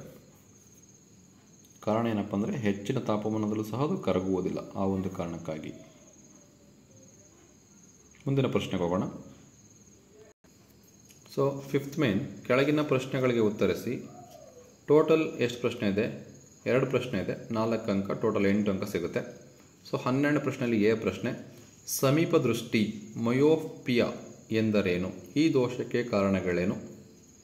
ಬಿ, ವಾತಾವರಣದಲ್ಲಿ ಕಾಮನಬಿಲ್ಲು ಉಂಟಾಗುವ ವಿದ್ಯಮಾನವನ್ನು ವಿವರಿಸಿ ಅಂತ ಇದೆ. 12ರಲ್ಲಿ ಎ ಮತ್ತು ಬಿ ಪ್ರಶ್ನೆ ಇದೆ, ಉತ್ತರವನ್ನು ನೋಡೋಣ. ಸೊ 12ನೇ ಪ್ರಶ್ನೆಯಲ್ಲಿ ಎ ಪ್ರಶ್ನೆಗೆ, ಸಮೀಪದ ವಸ್ತುಗಳನ್ನು ಸ್ಪಷ್ಟವಾಗಿ ನೋಡಬಲ್ಲ ಆದರೆ ದೂರದ ವಸ್ತುಗಳನ್ನು ಸ್ಪಷ್ಟವಾಗಿ ನೋಡಲಾಗದ ದೃಷ್ಟಿದೋಷವನ್ನು ಮಯೋಫಿಯಾ ಅಥವಾ ಸಮೀಪ ದೃಷ್ಟಿ ಎಂದು ಕರೆಯುತ್ತಾರೆ. ಇದಕ್ಕೆ ಕಾರಣ ಏನಪ್ಪ ಅಂದರೆ ಕಣ್ಣಿನ ಮಸೂರದ ವಿಪರೀತ ವಕ್ರತೆ ಅಥವಾ ಕಣ್ಣು ಗುಡ್ಡೆಯು ಸಹಜ ಸ್ಥಿತಿಗಿಂತ ಉದ್ದವಾಗಿರುವುದು ಈ ಒಂದು ಕಾಯಿಲೆಗೆ ಕಾರಣವಾಗುತ್ತೆ, ಸಮೀಪ ದೃಷ್ಟಿಗೆ ಕಾರಣವಾಗುತ್ತೆ. ಇನ್ನು ಕಾಮನಬಿಲ್ಲು ಯಾವ ರೀತಿ ಉಂಟಾಗುತ್ತೆ ಅಂತ ನಿಮಗೆಲ್ಲ ಗೊತ್ತಿದೆ. ಸೊ ಇದು ವಾತಾವರಣದಲ್ಲಿರುವ ಅತಿ ಸಣ್ಣ ನೀರಿನ ಹನಿಗಳಿಂದ ಉಂಟಾಗುವ ಸೌರ ಕಿರಣಗಳ ವರ್ಣ ವಿಭಜನೆಯಾಗಿದೆ. ವಾತಾವರಣದಲ್ಲಿರುವ ನೀರಿನ ಹನಿಗಳು ಕಿರು ಪಟ್ಟಕಗಳಂತೆ ವರ್ತಿಸುತ್ತವೆ. ಅವು ಸೂರ್ಯನ ಪತನ ಕಿರಣಗಳನ್ನು ಪ್ರತಿಫಲಿಸುತ್ತವೆ. ಅಂತಿಮವಾಗಿ ನೀರಿನ ಹನಿಗಳಿಂದ ಹೊರಬರುವಾಗ ವಕ್ರೀಭವನ ಹೊಂದುತ್ತವೆ. ಬೆಳಕಿನ ವರ್ಣ ವಿಭಜನೆ ಮತ್ತು ಆಂತರಿಕ ಪ್ರತಿಫಲನದಿಂದಾಗಿ ವಿವಿಧ ಬಣ್ಣಗಳು ವೀಕ್ಷಕರ ಕಣ್ಣನ್ನು ತಲುಪುತ್ತವೆ. ಹೀಗೆ ಕಾಮನಬಿಲ್ಲು ಉಂಟಾಗುತ್ತದೆ ವಿದ್ಯಾರ್ಥಿಗಳೇ. ಸೊ 13ನೇ ಪ್ರಶ್ನೆ ಬರೋಣ. 220 ವೋಲ್ಟ್ ಜನರೇಟರ್ಗೆ ಸಂಪರ್ಕಿಸಿರುವ ಒಂದು ವಾಷಿಂಗ್ ಮೆಷಿನ್ 10 ಆಂಪಿಯರ್ ವಿದ್ಯುತ್ತನ್ನು ಸೆಳೆಯುತ್ತದೆ. ಹಾಗಾದರೆ ಆ ವಾಷಿಂಗ್ ಮೆಷಿನ್ನ ಸಾಮರ್ಥ್ಯವೇನು? ಇದನ್ನು ದಿನಕ್ಕೆ 6 ಗಂಟೆಗಳ ಕಾಲ ಬಳಸಿದರೆ 1 ಕಿಲೋವ್ಯಾಟ್ ಅವರ್ಗೆ ರೂ. 5ರಂತೆ 30 ದಿನಗಳಿಗೆ ಉಪಯೋಗಿಸಿದ ಶಕ್ತಿಯ ವೆಚ್ಚವನ್ನು ಲೆಕ್ಕಾಚಾರ ಮಾಡಿ ಅಂತ ಇದೆ. ಸೊ ಈ ಪ್ರಶ್ನೆಗೆ ಉತ್ತರವನ್ನು ನೋಡೋಣ. ಸೊ ವೋಲ್ಟ್ 220 ವೋಲ್ಟ್ ಇದೆ, ಕರೆಂಟ್ 10 ಆಂಪಿಯರ್ ಇದೆ. ಸೊ ಸಾಮರ್ಥ್ಯಕ್ಕೆ ಕೇಳಿದರೆ P = ? ವಿದ್ಯುತ್ ಸಾಮರ್ಥ್ಯ. ಸೊ ವಿದ್ಯುತ್ ಸಾಮರ್ಥ್ಯದ ಸೂತ್ರ P = VI. ಸೊ ವಿ ಅಂದರೆ 220, ಐ ಅಂದರೆ 10. ಸೊ ಇವೆರಡನ್ನು ಗುಣಾಕಾರ ಮಾಡಿ P = 2200 ವ್ಯಾಟ್ ಆಗುತ್ತೆ. ಸೊ ವ್ಯಾಟನ್ನು ಕಿಲೋ ವ್ಯಾಟಲ್ಲಿ ಬರೀಬೇಕಂದ್ರೆ ಇದನ್ನು 1000ಇಂದ ಭಾಗಿಸ್ಬೇಕು. 2200ಅನ್ನು 1000ಇಂದ ಭಾಗಿಸಿದ್ರೆ 2.2 ಕಿಲೋ ವ್ಯಾಟ್ ಆಗುತ್ತೆ. ಸೊ ಇದು ವಿದ್ಯುತ್ ಸಾಮರ್ಥ್ಯ ಪವರ್ ಆಗಿದೆ. ಏನು ಕೇಳಿದರೆ ಇದು ದಿನಕ್ಕೆ 6 ಗಂಟೆಯಂತೆ 30 ದಿನಗಳ ಕಾಲ ಬಳಸಿದಾಗ ಎಷ್ಟು ವ್ಯಾಟ್ ಬಳಕೆ ಆಗುತ್ತೆ? 6 ಗಂಟೆಗಳಂತೆ ಡೈಲಿ 6 ಗಂಟೆ 30 ದಿನ ಬಳಸ್ತಾರೆ. ಸೊ ವ್ಯಾಟ್ ಎಷ್ಟಿದೆ? 2.2 ಕಿಲೋ ವ್ಯಾಟ್ ಇದೆ. ಹಾಗಾದರೆ ಒಟ್ಟು ಎಷ್ಟು ವ್ಯಾಟ್ ಆಗುತ್ತೆ ಅಂತ ನೋಡೋಣ. 2.2 × 6 × 30. 2.2 6 ಗಂಟೆ ಎಷ್ಟು ದಿನ? 30 ದಿನ. 2.2 × 6 × 30. ಸೊ ಈ ಮೂರನ್ನು ಗುಣಾಕಾರ ಮಾಡಿದ್ರೆ 396 ಕಿಲೋ ವ್ಯಾಟ್ ಪರ್ ಗಂಟೆ ಆಗುತ್ತೆ ವಿದ್ಯಾರ್ಥಿಗಳೇ. ಹಾಗಾದರೆ 1 ಕಿಲೋ ವ್ಯಾಟ್ ಗಂಟೆಗೆ 5 ರೂಪಾಯಿ ಆದರೆ 396 ಕಿಲೋ ವ್ಯಾಟ್ ಗಂಟೆಗೆ ಎಷ್ಟಾಗುತ್ತೆ? ಸೊ 396 × 5ರಿಂದ ಗುಣಿಸಿದರೆ 1980 ರೂಪಾಯಿಗಳು ಆಗುತ್ತೆ ವಿದ್ಯಾರ್ಥಿಗಳೇ. ಸೊ ಇದು 13ನೇ ಪ್ರಶ್ನೆಗೆ ಫಸ್ಟ್ ಪ್ರಶ್ನೆಗೆ ಉತ್ತರ. ಇದರಲ್ಲಿ ಅಥವಾ ಇದೆ. ಸೊ ಆ ಪ್ರಶ್ನೆ ನೋಡಿ ಅದಕ್ಕೆ ಉತ್ತರವನ್ನು ಯಾವ ರೀತಿ ಬರೀಬೇಕಂತ ನೋಡೋಣ. ಸೊ 13ರಲ್ಲಿ ಅಥವಾ ಪ್ರಶ್ನೆಗೆ ಎ ವಿದ್ಯುತ್ ಬಲ್ಬ್ನ ತಂತುವಿನ ರೋಧವು 880 ಓಮ್ ಮತ್ತು ವಿದ್ಯುತ್ ಹೀಟರ್ನ ಸುರುಳಿಯ ರೋಧವು 1100 ಓಮ್ ಆಗಿದೆ. ಇವೆರಡನ್ನು 220 ವೋಲ್ಟ್ ವಿಭವಾಂತರದ ವಿದ್ಯುತ್ ಮೂಲಕ್ಕೆ ಸಂಪರ್ಕಿಸಲಾಗಿದೆ. ಹಾಗಾದರೆ ಪ್ರತಿ ಉಪಕರಣವು ಸೆಳೆಯುವ ವಿದ್ಯುತ್ ಪ್ರವಾಹವನ್ನು ಕಂಡುಹಿಡಿಯಿರಿ. 2. ಯಾವ ಉಪಕರಣವು ಹೆಚ್ಚು ವಿದ್ಯುತ್ ಪ್ರವಾಹವನ್ನು ಸೆಳೆಯುತ್ತದೆ? ಎರಡನೇ ಪ್ರಶ್ನೆ ಬಿ 25 ವೋಲ್ಟ್ ವಿಭವಾಂತರ ಹೊಂದಿರುವ ಎರಡು ಬಿಂದುಗಳ ನಡುವೆ 5 ಸಿ ಆವೇಶಗಳು ಚಲಿಸಿದಾಗ ನಡೆದ ಕೆಲಸ ಎಷ್ಟು ಅಂತ ಕೇಳಿದರೆ ಸೊ 2 ಪ್ರಶ್ನೆ ಇದೆ. ಸೊ 2 ಪ್ರಶ್ನೆಗಳಿಗೆ ಉತ್ತರವನ್ನು ನೋಡ್ತಾ ಹೋಗೋಣ. ಸೊ ರೆಸಿಸ್ಟೆನ್ಸ್ 880 ಓಮ್ ಇದೆ, ವೋಲ್ಟ್ 220 ವೋಲ್ಟ್ ಇದೆ. ಸೊ ಕರೆಂಟ್ ಕೇಳಿದರೆ I = V/R formula. So we ಅಂದರೆ 220, ಆರ್ ಅಂದರೆ 880. ಸೊ ಭಾಗಿಸ್ಬೇಕು, 220 ಭಾಗಿಸಿ 880 1/4 ಆಗುತ್ತೆ. 1/4 ಅಂದರೆ 0.25 ಆಂಪೇರ್ ಆಗುತ್ತೆ. ಸೊ ಇದು 1ರಲ್ಲಿ ಎ ಪ್ರಶ್ನೆಗೆ ಉತ್ತರ. ಇದರಲ್ಲಿ ಬಂತೆ ಬಿ ಇದೆ. ಎಲೆಕ್ಟ್ರಿಕ್ ಬಲ್ಪಿಂದ 0.25 ಆಯಿತು. ಸೊ ಎಲೆಕ್ಟ್ರಿಕ್ ಹೀಟರ್ದು ಎಷ್ಟಾಗುತ್ತೆ ಅಂತ. ಸೊ ಇಲ್ಲಿ ರೆಸಿಸ್ಟೆನ್ಸ್ 1100 ಓಮ್ ಇದೆ, ವೋಲ್ಟ್ 220 ವೋಲ್ಟ್ ಇದೆ. ಸೇಮ್ ಕರೆಂಟನ್ನು ಕಂಡುಹಿಡಬೇಕು. I = V/R 220/1100 ಆಗುತ್ತೆ. ಸೊ 1/5 ಆಗುತ್ತೆ. ಸೊ 1/5ನ ಆನ್ಸರ್ ಎಷ್ಟು ಬರುತ್ತೆ? 0.2 ಆಂಪೇರ್ ಬರುತ್ತೆ. ಸೊ ಇಲ್ಲಿ ಯಾವುದಕ್ಕೆ ಹೆಚ್ಚು ಪ್ರಮಾಣದ ಕರೆಂಟ್ ಹೋಗಿದೆ ಅಂದರೆ ಎಲೆಕ್ಟ್ರಿಕ್ ಬಲ್ಬ್ ಹೆಚ್ಚಿನ ಪ್ರಮಾಣದ ವಿದ್ಯುತ್ತನ್ನು ಸೆಳೆಯುತ್ತದೆ. ಎಲೆಕ್ಟ್ರಿಕ್ ಹೀಟರ್ದು 0.2 ಆಂಪೇರ್ ಆದರೆ ಎಲೆಕ್ಟ್ರಿಕ್ ಬಲ್ಬ್ದು 0.25 ಆಂಪೇರ್ ಇದೆ. ಸೊ ಹಾಗಾಗಿ ಯಾವುದಕ್ಕೆ ಹೆಚ್ಚು ಪ್ರಮಾಣದ ವಿದ್ಯುತ್ ಬೇಕು ಅಂದರೆ ಎಲೆಕ್ಟ್ರಿಕ್ ಬಲ್ಬ್ಗೆ ಹೆಚ್ಚಿನ ಪ್ರಮಾಣದ ವಿದ್ಯುತ್ ಬೇಕಾಗುತ್ತೆ. ಹಾಗೆ ಬಿ ಪ್ರಶ್ನೆ ಇದೆ, ಏನಿದೆ ಅಂತ ನೋಡೋಣ. ನಡೆದ ಕೆಲಸ = ವಿಭವಾಂತರದ ಆವೇಶ. So work = V × Q. Work = V × Q. ವಿಭವಾಂತರ ಆವೇಶ, Q ಅಂದರೆ ಆವೇಶ.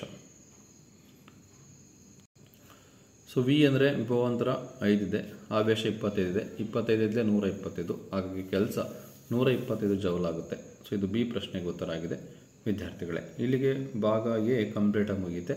ಈಗ ಭಾಗ ಬಿ ಅನ್ನು ನೋಡೋಣ. ಭಾಗ ಬಿ ರಾಸಾಯನ ವಿಜ್ಞಾನ. 6th ಮೇನ್ ಕೆಳಗಿನ ಪ್ರಶ್ನೆಗಳಿಗೆ ಅಥವಾ ಅಪೂರ್ಣ ಹೇಳಿಕೆಗಳಿಗೆ 4 ಪರ್ಯಾಯ ಉತ್ತರಗಳನ್ನು ನೀಡಲಾಗಿದೆ. ಅವುಗಳಲ್ಲಿ ಸೂಕ್ತವಾದ ಒಂದು ಉತ್ತರವನ್ನು ಆರಿಸಿ ಅದರ ಕ್ರಮಾಕ್ಷರದೊಡನೆ ಪೂರ್ಣ ಉತ್ತರವನ್ನು ಬರೆಯಿರಿ. 3 ಪ್ರಶ್ನೆ, ಪ್ರತಿ ಪ್ರಶ್ನೆಗೆ 1 ಅಂಕ, ಟೋಟಲ್ 3 ಅಂಕ ಬರುತ್ತೆ. ಸೊ ಅದರಲ್ಲಿ 14ನೇ ಪ್ರಶ್ನೆ ಏನಿದೆ ಅಂತ ನೋಡೋಣ. 2 × AgCl ಇಂಪ್ಲೈಸ್ ಸೂರ್ಯನ ಬೆಳಕು 2Ag + Cl2. ಈ ರಾಸಾಯನಿಕ ಕ್ರಿಯೆಯ ವಿಧ ಏನಾಗಿದೆ? ಒಂದು ಸಂಯುಕ್ತ ವಸ್ತು ಏನಾಗಿದೆ? ಸೊ 2 ವಸ್ತುಗಳಾಗಿ ವಿಭಜನೆ ಆಗಿದೆ. ಸೊ ಹಾಗಾಗಿ ಇದು ವಿಭಜನೆ ಕ್ರಿಯೆ ಆಗುತ್ತೆ. ಆಪ್ಷನ್ ಎ ಸಂಯೋಗ ಕ್ರಿಯೆ, ಆಪ್ಷನ್ ಬಿ ಸ್ಥಾನಪಲ್ಲಟ ಕ್ರಿಯೆ, ಆಪ್ಷನ್ ಸಿ ವಿಭಜನೆ ಕ್ರಿಯೆ, ಆಪ್ಷನ್ ಡಿ ದ್ವಿಸ್ಥಾನಪಲ್ಲಟ ಕ್ರಿಯೆ. ಹಾಗಾಗಿ ಸರಿಯಾದ ಉತ್ತರ ಆಪ್ಷನ್ ಸಿ ವಿಭಜನೆ ಕ್ರಿಯೆ ಆಗಿದೆ ವಿದ್ಯಾರ್ಥಿಗಳೇ. ಸೊ 14ನೇ ಪ್ರಶ್ನೆಗೆ ಸರಿಯಾದ ಉತ್ತರ ಆಪ್ಷನ್ ಸಿ ವಿಭಜನೆ ಕ್ರಿಯೆ ಆಗಿದೆ ವಿದ್ಯಾರ್ಥಿಗಳೇ.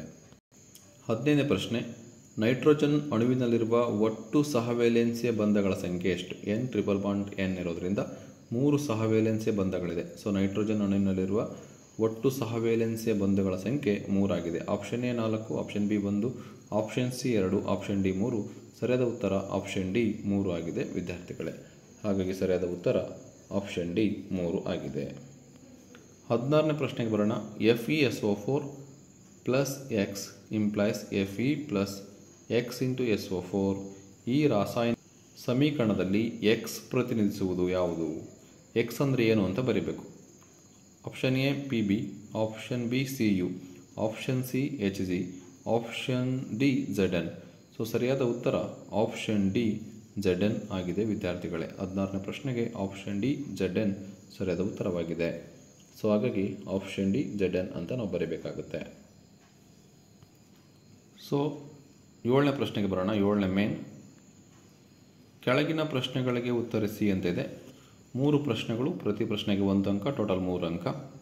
ಸೊ 17ನೇ ಪ್ರಶ್ನೆ. ಗಡಸು ನೀರನ್ನು ಮೆದುಗೊಳಿಸಲು ಬಳಸುವ ಸೋಡಿಯಂನ ಸಂಯುಕ್ತವನ್ನು ಹೆಸರಿಸಿ. ಗಡಸು ನೀರು ಮೆದು ಆಗಬೇಕು ಅಂದರೆ ಯಾವ ಸೋಡಿಯಮನ್ನು ಬಳಸಬೇಕು, ಯಾವ ಸೋಡಿಯಂನ ಸಂಯುಕ್ತವನ್ನು ಬಳಸಬೇಕು ಅಂತ ಕೇಳಿದರೆ ಸರಿಯಾದ ಉತ್ತರ ವಾಷಿಂಗ್ ಸೋಡಾ ಅಥವಾ ಸೋಡಿಯಂ ಕಾರ್ಬೋನೇಟನ್ನು ಬಳಸಿದರೆ ಗಡಸು ನೀರು ಏನಾಗುತ್ತೆ? ಮೆದು ಆಗುತ್ತೆ. ವಾಷಿಂಗ್ ಸೋಡಾ ಅನ್ನೋದು ಸರಿಯಾದ ಉತ್ತರವಾಗಿದೆ, ಅಥವಾ ಸೋಡಿಯಂ ಕಾರ್ಬೋನೇಟ್. 18ನೇ ಪ್ರಶ್ನೆ. ಬೇರಿಯಂ ಕ್ಲೋರೈಡ್ನ ದ್ರಾವಣಕ್ಕೆ ಸೋಡಿಯಂ ಸಲ್ಫೇಟ್ ದ್ರಾವಣವನ್ನು ಸೇರಿಸಿದಾಗ ಬಿಳಿಯ ಪ್ರಕ್ಷೇಪವನ್ನು ಉಂಟು ಮಾಡುವ ಅಯಾನುಗಳು ಯಾವುವು?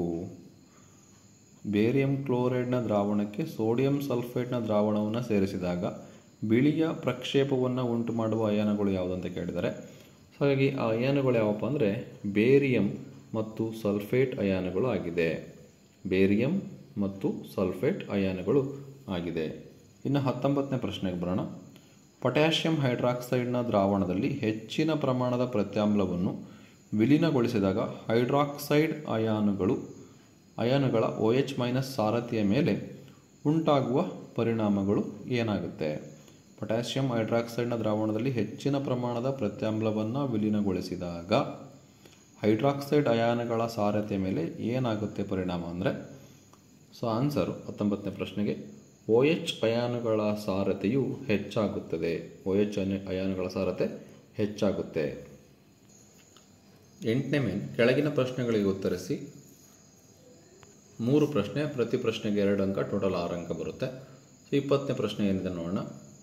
ಕಾರ್ಬನ್ ಸಂಯುಕ್ತಗಳಿಗೆ ಸಂಬಂಧಿಸಿದಂತೆ ಕೆಳಗಿನವುಗಳನ್ನು ವ್ಯಾಖ್ಯಾನಿಸಿ.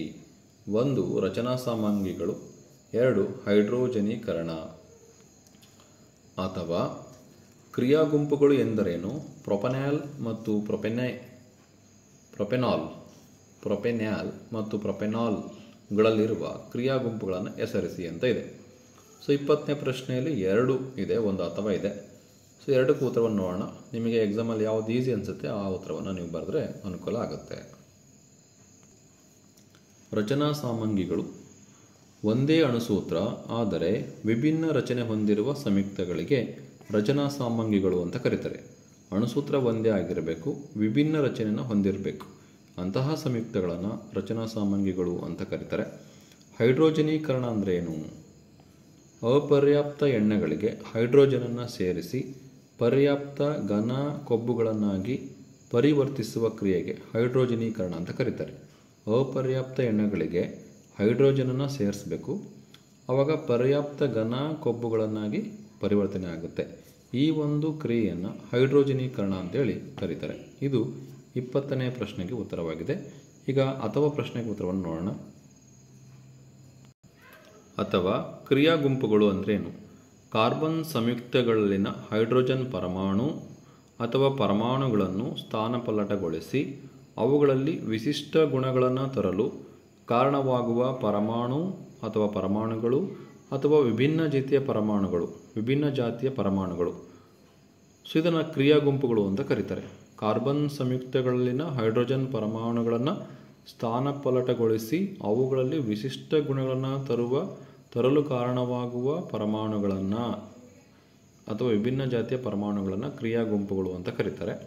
ಪ್ರೊಪೆನಾಲ್ನಲ್ಲಿರುವ ಕ್ರಿಯಾ ಗುಂಪು ಆಲ್ಕೋಹಾಲ್, ಪ್ರೊಪೆನ್ಯಾಲ್ನಲ್ಲಿರುವ ಕ್ರಿಯಾ ಗುಂಪು ಆಲ್ಡಿಹೈಡ್ ಆಗಿದೆ ವಿದ್ಯಾರ್ಥಿಗಳೇ.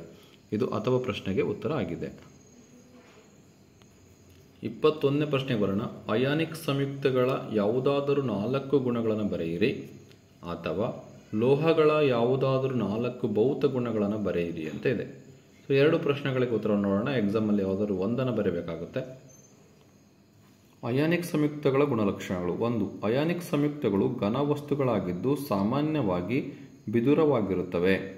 ಇವು ಹೆಚ್ಚಿನ ಕರಗುವ ಬಿಂದು ಮತ್ತು ಕುದಿಯುವ ಬಿಂದುಗಳನ್ನು ಹೊಂದಿರುತ್ತವೆ.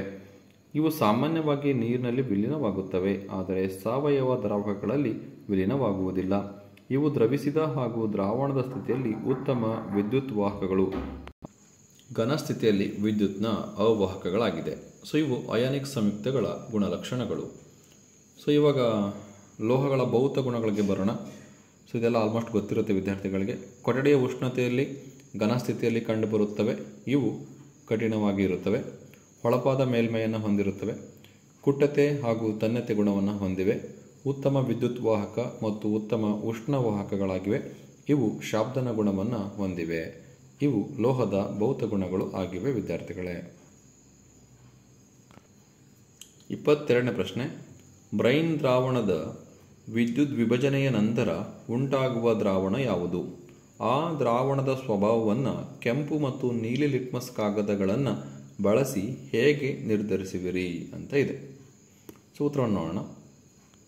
ಸೊ ಬ್ರೈನ್ ದ್ರಾವಣದ ವಿದ್ಯುತ್ ವಿಭಜನೆಯ ಕ್ರಿಯೆಯ ನಂತರ ಉತ್ಪತ್ತಿಯಾಗುವ ದ್ರಾವಣ ಸೋಡಿಯಂ ಹೈಡ್ರಾಕ್ಸೈಡ್ ಆಗುತ್ತೆ. ಸೊ ನೀಲಿ ಲಿಟ್ಮಸ್ ಕಾಗದವನ್ನು ಸೋಡಿಯಂ ಹೈಡ್ರಾಕ್ಸೈಡ್ ದ್ರಾವಣದಲ್ಲಿ ಅದ್ದಿದಾಗ ಅದರ ಬಣ್ಣದಲ್ಲಿ ಯಾವುದೇ ಬದಲಾವಣೆ ಆಗುವುದಿಲ್ಲ. ಕೆಂಪು ಲಿಟ್ಮಸ್ ಕಾಗದವನ್ನು ಸೋಡಿಯಂ ಹೈಡ್ರಾಕ್ಸೈಡ್ ದ್ರಾವಣದಲ್ಲಿ ಅದ್ದಿದಾಗ ಅದು ನೀಲಿ ಬಣ್ಣಕ್ಕೆ ತಿರುಗುತ್ತದೆ. ಇದರಿಂದ ಸೋಡಿಯಂ ಹೈಡ್ರಾಕ್ಸೈಡ್ ಪ್ರತ್ಯಾಮ್ಲೀಯ ಗುಣವನ್ನು ಹೊಂದಿದೆ ಎಂದು ನಿರ್ಧರಿಸಬಹುದು. ಮುಂದಿನ ಪ್ರಶ್ನೆಗೆ ಹೋಗೋಣ. ಸೊ ಇಲ್ಲಿ 9ನೇ ಮೇನಿದೆ. ಕೆಳಗಿನ ಪ್ರಶ್ನೆಗಳಿಗೆ ಉತ್ತರಿಸಿ. 3 ಅಂಕದ 3 ಪ್ರಶ್ನೆ ಇದೆ, ಒಟ್ಟು 9 ಅಂಕಗಳು. ಸೊ 23ರಲ್ಲಿ ಪ್ರಶ್ನೆಗೆ ಕೆಳಗಿನ ರಾಸಾಯನಿಕ ಸಮೀಕರಣಗಳನ್ನು ಸರಿದೂಗಿಸಿ ಅಂತ ಇದೆ. ಸೊ 1ನೇದು NaOH plus H2SO4 implies Na2SO4 H2O plus H2O. 2ನೇದು K plus O2 plus implies K2O ಅಂತ ಇದೆ. ಸೊ ಇವೆರಡು ರಾಸಾಯನಿಕ ಸಮೀಕರಣಗಳನ್ನ ಸರಿದೂಗಿಸ್ಬೇಕು. ಬಿ ಕ್ವಶನ್ ಏನಿದೆ, ZnO plus C implies Zn plus CO ಇದೆ. ಈ ಕ್ರಿಯೆಯಲ್ಲಿ ಉತ್ಕರ್ಷಣೆ ಮತ್ತು ಅಪಕರ್ಷಣೆಗೊಂಡಿರುವ ಪ್ರತಿವರ್ತಕಗಳನ್ನು ಬರೆಯಿರಿ ಅಂತ ಇದೆ. ಸೊ ಇದು 23ನೇ ಪ್ರಶ್ನೆಯಲ್ಲಿ AB. ಮತ್ತೆ ಇದಕ್ಕೆ ಅಥವಾ ಪ್ರಶ್ನೆ ಇದೆ. ಸೊ ಮುಂದೆ ನೋಡೋಣ. ಇವೆರಡು ಪ್ರಶ್ನೆಗಳಿಗೆ ಉತ್ತರವನ್ನು ನೋಡಿ ನೆಕ್ಸ್ಟ್ ಪ್ರಶ್ನೆಗೆ ಹೋಗೋಣ ಅಂತ್ವಿ. ಹಾಗಾದರೆ ಈ ಪ್ರಶ್ನೆಗಳಿಗೆ ಉತ್ತರವನ್ನು ಯಾವ ರೀತಿ ಬರೀಬೇಕು ಅಂತ ನೋಡೋಣ. ಸೊ ಇಲ್ಲಿ ರಾಸಾಯನಿಕ ಸಮೀಕರಣವನ್ನು ಸರಿದೂಗಿಸ್ಬೇಕು. NaOH plus H2SO4 implies Na2SO4 plus H2O ಇದೆ. ಸೊ ರಾಸಾಯನಿಕ ಸಮೀಕರಣ ಸರಿದೂಗಿಸ್ಬೇಕು ಅಂದರೆ ಇಲ್ಲಿ Na 1 ಇದೆ, ಇಲ್ಲಿ Na 2 ಇದೆ. ಹಾಗಾಗಿ 2 ಇರೋದ್ರಿಂದ ಇಲ್ಲಿ ನಾವು 2NaOH ಅಂತ ಹಾಕಬೇಕು. 2 ಅನ್ನು ಹಾಕಬೇಕು. ಫಸ್ಟ್ ಆಯಿತು. ನೆಕ್ಸ್ಟ್ OH ಇಲ್ಲಿದೆ, H2O ಅಂತ OH ಇದೆ, ಇಲ್ಲಿ H2 ಇದೆ. ಸೊ ಹಾಗಾದರೆ H ಅನ್ನೋದು ಇಲ್ಲಿ 2 ಇದೆ, ಇಲ್ಲಿ H ಅನ್ನೋದು 2 ಇದೆ, 4 H ಆಯಿತು. ಆದರೆ ಇಲ್ಲಿರೋದು ಎಷ್ಟು ಹೆಚ್ಚು? 2 ಇದೆ. ಹಾಗಾಗಿ ಇನ್ನು 2ಅನ್ನು ಹಾಕಬೇಕು. 2 2H2O. ಸೊ 2NaOH H2SO4 ಹಾಗೆ ಇರುತ್ತೆ, Na2SO4 ಹಾಗೆ ಇರುತ್ತೆ, ಪ್ಲಸ್ 2H2O. ಇವಾಗ ರಾಸಾಯನಿಕ ಸಮೀಕರಣ ಸರಿದೂಗಿದೆ. ಈಗ ಸರಿ ಇದೆಯಾ ಅಂತ ನೋಡಬೇಕು. 2Na 2 ಇದೆ, 2Na 2 ಇದೆ. ಸೊ O ಎಷ್ಟಿದೆ? ಇಲ್ಲಿ 2, ಇಲ್ಲಿ 4, 6O ಇದೆ. ಸೊ 4O, ಇಲ್ಲಿ 2 ಇಂಟು O ಅಂದರೆ 6O ಆಗುತ್ತೆ. H ಎಷ್ಟಿದೆ? ಇಲ್ಲಿ 2 ಇದೆ, ಇಲ್ಲಿ 2 ಇದೆ, 4 ಇದೆ. ಸೊ 2 2 4, H 4 ಇದೆ. ಸೊ ಈ ರೀತಿ ಕಂಪ್ಯಾರಿಸನ್ ಮಾಡಿದಾಗ ಪ್ರತಿಯೊಂದು ಮೂಲ ವಸ್ತುಗಳ ಪರಮಾಣುಗಳ ಸಂಖ್ಯೆಯನ್ನು ಅಬ್ಸರ್ವ್ ಮಾಡಿದಾಗ ಎರಡು ಕಡೆ ಸಮನಾಗಿದ್ದರೆ ರಾಸಾಯನಿಕ ಸಮೀಕರಣ ಸರಿದೂಗಿದೆ ಅಂತ ಅರ್ಥ. ಈಗ ಎರಡನೇದು ಸಮೀಕರಣ ಸರಿದೂಗಿಸ್ಬೇಕು. K ಪ್ಲಸ್ O2 K2O ಇದೆ. ಇಲ್ಲಿ K ಅನ್ನೋದು 2 ಇದೆ. ಸೊ ಇಲ್ಲಿ O ಅನ್ನೋದು 2 ಇದೆ. ಸೊ ಹೆಂಗೆ ಬ್ಯಾಲೆನ್ಸ್ ಮಾಡಬೇಕು? ಹಾಗಾದರೆ ಇದು O2 ಆಗಬೇಕಂದ್ರೆ ನಾವು ಇದಕ್ಕೆ 2 ಹಾಕಬೇಕು. 2K2O ಹಾಕಿದಾಗ O2 ಆಗುತ್ತೆ. K ಎಷ್ಟಾಗುತ್ತೆ? 2 2 4 ಆಗುತ್ತೆ. ಹಾಗಾದರೆ Kಗೆ 4 ಹಾಕಬೇಕು. 4K plus O2 implies 2K2O. ಇವಾಗ K ಅನ್ನೋದು 4 ಇದೆ, 2 2 4 K 4 ಇದೆ, O 2 ಇದೆ. ಸೊ 2 O 2 ಇದೆ. ಸೊ ಸಮೀಕರಣ ಏನಾಯಿತು? ಬ್ಯಾಲೆನ್ಸ್ ಆಯಿತು. ಇನ್ನು ಬಿ ಪ್ರಶ್ನೆ ಇದೆ, ZnO plus C implies Zn plus CO ಅಂತ ಇದೆ. ಸೊ ಇಲ್ಲಿ ಉತ್ಕರ್ಷಿಸಲ್ಪಟ್ಟ ಪ್ರತಿವರ್ತಕ ಯಾವುದು? ಸೊ ಉತ್ಕರ್ಷಿಸಲ್ಪಟ್ಟ ಪ್ರತಿವರ್ತಕ ಸಿ, ಅಪಕರ್ಷಿಸಲ್ಪಟ್ಟ ಪ್ರತಿವರ್ತಕ ZnO. ಸೊ ಇದು ಆಕ್ಸಿಜನನ್ನು ಕಳ್ಕೊಂಡಿರುತ್ತೆ ZnO. ಸೊ ಇದು ಅಪಕರ್ಷಿಸಲ್ಪಟ್ಟ ಪ್ರತಿವರ್ತಕ. ಇದು ಆಕ್ಸಿಜನ್ನ ಪಡ್ಕೊಂಡಿದೆ ಸಿ, ಉತ್ಕರ್ಷಿಸಲ್ಪಟ್ಟ ಪ್ರತಿವರ್ತಕ. ಸಿ ಯಾವುದು ಆಕ್ಸಿಜನ್ ಪಡ್ಕೊಂಡಿರುತ್ತೆ ಉತ್ಕರ್ಷಣೆ ಆಗುತ್ತೆ, ಯಾವುದು ಆಕ್ಸಿಜನ್ನ ಕಳ್ಕೊಳ್ಳುತ್ತೆ ಅದು ಅಪಕರ್ಷಣೆ ಆಗುತ್ತೆ. ಹಾಗಾಗಿ ZnO ಅಪಕರ್ಷಿಸಲ್ಪಟ್ಟ ಪ್ರತಿವರ್ತಕ, ಸಿ ಉತ್ಕರ್ಷಿಸಲ್ಪಟ್ಟ ಪ್ರತಿವರ್ತಕ ಆಗಿದೆ. ಸೊ ಇದು 23ನೇ ಪ್ರಶ್ನೆಯಲ್ಲಿ ಎ ಮತ್ತು ಬಿಗೆ ಉತ್ತರ ಆಗಿದೆ ವಿದ್ಯಾರ್ಥಿಗಳೇ. ಸೊ 23ರಲ್ಲಿ ಅಥವಾ ಪ್ರಶ್ನೆ ಇದೆ. ಎ, ರಾಸಾಯನಿಕ ಕ್ರಿಯೆಗಳು ಜರುಗಿದಾಗ ಉಂಟಾಗುವ ಬದಲಾವಣೆಗಳನ್ನು ಪಟ್ಟಿ ಮಾಡಿ. ಬಿ, ಕೆಳಗಿನ ಕ್ರಿಯೆಗೆ ಸರಿದೂಗಿಸಿದ ರಾಸಾಯನಿಕ ಸಮೀಕರಣವನ್ನು ಬರೆಯಿರಿ. Calcium hydroxide plus carbon dioxide implies calcium carbonate plus ನೀರು. ಸೊ ಇದಕ್ಕೆ ಬದಲಾವಣೆಗಳನ್ನು ಬರೀಬೇಕು, ಇದಕ್ಕೆ ರಾಸಾಯನಿಕ ಸಮೀಕರಣವನ್ನು ಸರಿದೂಗಿಸಿ ಬರಿಬೇಕು. ಸೊ ಉತ್ತರವನ್ನು ನೋಡೋಣ. ಸೊ ರಾಸಾಯನಿಕ ಸಮೀಕರಣ ಆದಾಗ ಏನೇನು ಬದಲಾವಣೆ ಆಗುತ್ತೆ? ಸ್ಥಿತಿ ಬದಲಾವಣೆ ಆಗುತ್ತೆ, ಬಣ್ಣದಲ್ಲಿ ಬದಲಾವಣೆ ಆಗುತ್ತೆ, ಅನಿಲ ಬಿಡುಗಡೆ ಆಗುತ್ತೆ, ತಾಪದಲ್ಲಿ ಬದಲಾವಣೆ ಆಗುತ್ತೆ. ಇದಿಷ್ಟು ಬದಲಾವಣೆಗಳು ಆಗುತ್ತೆ. ಬಿಗೆ calcium hydroxide plus carbon dioxide implies calcium carbonate plus ನೀರು. ಸೊ ಇದಕ್ಕೆ ರಾಸಾಯನಿಕ ಸಮೀಕರಣ ಬರೀಬೇಕು. Calcium hydroxide CaOH2 plus carbon dioxide CO2, calcium carbonate CaCO3, ನೀರು ಪ್ಲಸ್ H2O. ಸೊ ಇದು ಸಮೀಕರಣ ಆಗಿದೆ. ಇದು 23ನೇ ಪ್ರಶ್ನೆಯಲ್ಲಿ ಅಥವಾ ಪ್ರಶ್ನೆಗೆ ಉತ್ತರ ಆಗಿದೆ ವಿದ್ಯಾರ್ಥಿಗಳೇ. 24ನೇ ಪ್ರಶ್ನೆ. ಲೋಹದ ಮೇಲೆ ಹಬೆಯ ವರ್ತನೆಯನ್ನು ತೋರಿಸಲು ಉಪಯೋಗಿಸುವ ಉಪಕರಣಗಳ ಜೋಡಣೆಯ ಚಿತ್ರವನ್ನು ಬರೆಯಿರಿ. ಕೆಳಗಿನ ಭಾಗಗಳನ್ನು ಗುರುತಿಸಿ ಅಂತ ಇದೆ. ಸೊ 1 ನೀರಿನಲ್ಲಿ ಅದ್ದಿದ ಗಾಜಿನ ನೂಲು, 2 ನಿರ್ಗಮನ ನಳ. ಸೊ ಲೋಹದ ಮೇಲೆ ಹಬೆಯ ವರ್ತನೆಯ ಚಿತ್ರ ಬರೀಬೇಕು, 1 ಮತ್ತು 2 ಗುರ್ತು ಮಾಡಬೇಕು. ಸೊ ಯಾವ ರೀತಿ ಬರೀಬೇಕು, ಗುರ್ತು ಮಾಡಬೇಕು ಅಂತ ನೋಡೋಣ. ಸೊ ಇದು ಚಿತ್ರ, ಲೋಹದ ಮೇಲೆ ಹಬೆಯ ವರ್ತನೆಯ ಚಿತ್ರ. ಸೊ ನೀರಿನಲ್ಲಿ ಅದ್ದಿದ ಗಾಜಿನ ನೂಲನ್ನು ಗುರ್ತು ಮಾಡಬೇಕು. ಹಾಗೂ ಸೊ ನೀರಿನಲ್ಲಿ ಅದ್ದಿದ ಗಾಜಿನ ನೂಲು, ಲೋಹದ ಚೂರು, ಸ್ತಂಭ, ಕಾರ್ಕ್, ನಿರ್ಗಮನ ನಾಳ, ಹೈಡ್ರೋಜನ್ ಅನಿಲ, ಸೊ ಬರ್ನರ್, ವಿತರಣಾ ನಳಿಕೆ, ನೀರು, ಸ್ತಂಭ. ಸೊ 2 ಕೇಳಿದ್ದಾರೆ. ಸೊ ಚಿತ್ರ ಬಿಡಿಸಿ 2 ಗುರ್ತು ಮಾಡಿದರೆ ಸಾಕು. ನೀರಿನಲ್ಲಿ ಅದ್ದಿದ ಗಾಜಿನ ನೂಲನ್ನು ಹಾಗೂ ನಿರ್ಗಮನ ನಾಳವನ್ನು. ಸೊ ಇವೆರಡನ್ನು ಗುರ್ತು ಮಾಡಿದರೆ ನಿಮಗೆ 3 ಅಂಕ ಸಿಗುತ್ತೆ ವಿದ್ಯಾರ್ಥಿಗಳೇ. ಸೊ ಸುಲಭವಾಗಿ ನೀವು ಈ ಒಂದು ಪ್ರಶ್ನೆಗೆ ಉತ್ತರ ಅಂಕಗಳನ್ನು ಪಡ್ಕೋಬೋದು. ಲೋಹದ ಮೇಲೆ ಹಬೆಯ ವರ್ತನೆಯ ಚಿತ್ರ. ಮುಂದಿನ ಪ್ರಶ್ನೆಗೆ ಹೋಗೋಣ. ಸೊ ಕೆಳಗಿನವುಗಳಿಗೆ ಕಾರಣ ಕೊಡಿ. 25ನೇ ಪ್ರಶ್ನೆ. ಅದರಲ್ಲಿ 1ನೇದು ಪ್ಲಾಸ್ಟರ್ ಆಫ್ ಪ್ಯಾರಿಸ್ ಅನ್ನು ಶುಷ್ಕ ಸ್ಥಳದಲ್ಲಿ ಸಂಗ್ರಹಿಸಬೇಕು. 2ನೇದು ಗ್ಲೂಕೋಸ್ ದ್ರಾವಣದಲ್ಲಿ ಆಮ್ಲೀಯ ಗುಣವನ್ನು ಪ್ರದರ್ಶಿಸುವುದಿಲ್ಲ. 3ನೇದು ಬೇಕಿಂಗ್ ಸೋಡಾವನ್ನು ಬೆರೆಸಿದ ಹಾಲು ಮೊಸರಾಗಲು ಹೆಚ್ಚು ಸಮಯವನ್ನು ತೆಗೆದುಕೊಳ್ಳುತ್ತದೆ. ಸೊ ಈ 3 ಅಂಶಗಳಿಗೆ ನಾವು ವೈಜ್ಞಾನಿಕ ಕಾರಣಗಳನ್ನು ಕೊಡಬೇಕಾಗುತ್ತೆ. ಸೊ ಏನಿದೆ ವೈಜ್ಞಾನಿಕ ಕಾರಣ ನೋಡೋಣ.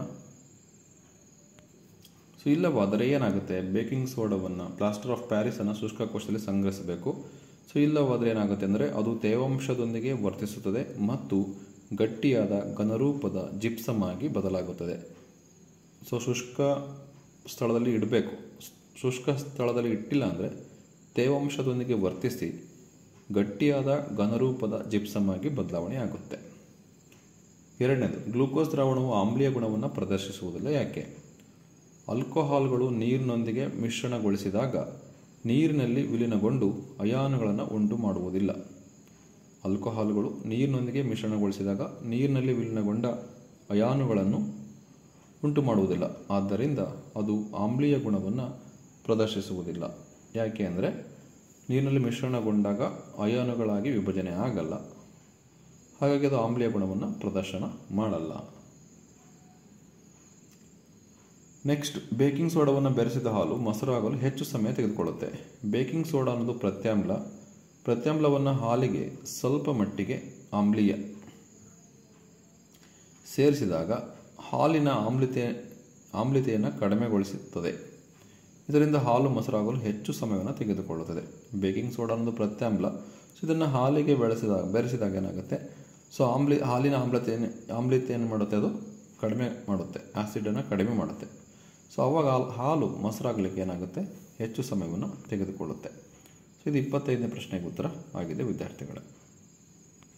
ಸೊ 10ನೇ ಮೇನ್, ಕೆಳಗಿನ ಪ್ರಶ್ನೆಗೆ ಉತ್ತರಿಸಿ. ಒಂದು ಪ್ರಶ್ನೆ 4 ಅಂಕ. ಸೊ 26ರಲ್ಲಿ ಎ, ಕೆಳಗಿನ ಕಾರ್ಬನ್ ಸಂಯುಕ್ತಗಳ ರಚನಾ ವಿನ್ಯಾಸವನ್ನು ಬರೆಯಿರಿ. 1 ಬೆಂಜೀನ್, 2 ಈಥೈನ್. ಬಿ, ಸಾಬೂನುಗಳು ಸ್ವಚ್ಛಗೊಳಿಸುವ ಪ್ರಕ್ರಿಯೆಯನ್ನು ವಿವರಿಸಿ. ಸೊ 2 ಪ್ರಶ್ನೆಗೆ ಉತ್ತರವನ್ನು ಬರೆದ್ರೆ 4 ಅಂಕ ಸಿಗುತ್ತೆ. ಸೊ ಯಾವ ರೀತಿ ಬರಿಬೇಕಂತ ನೋಡೋಣ.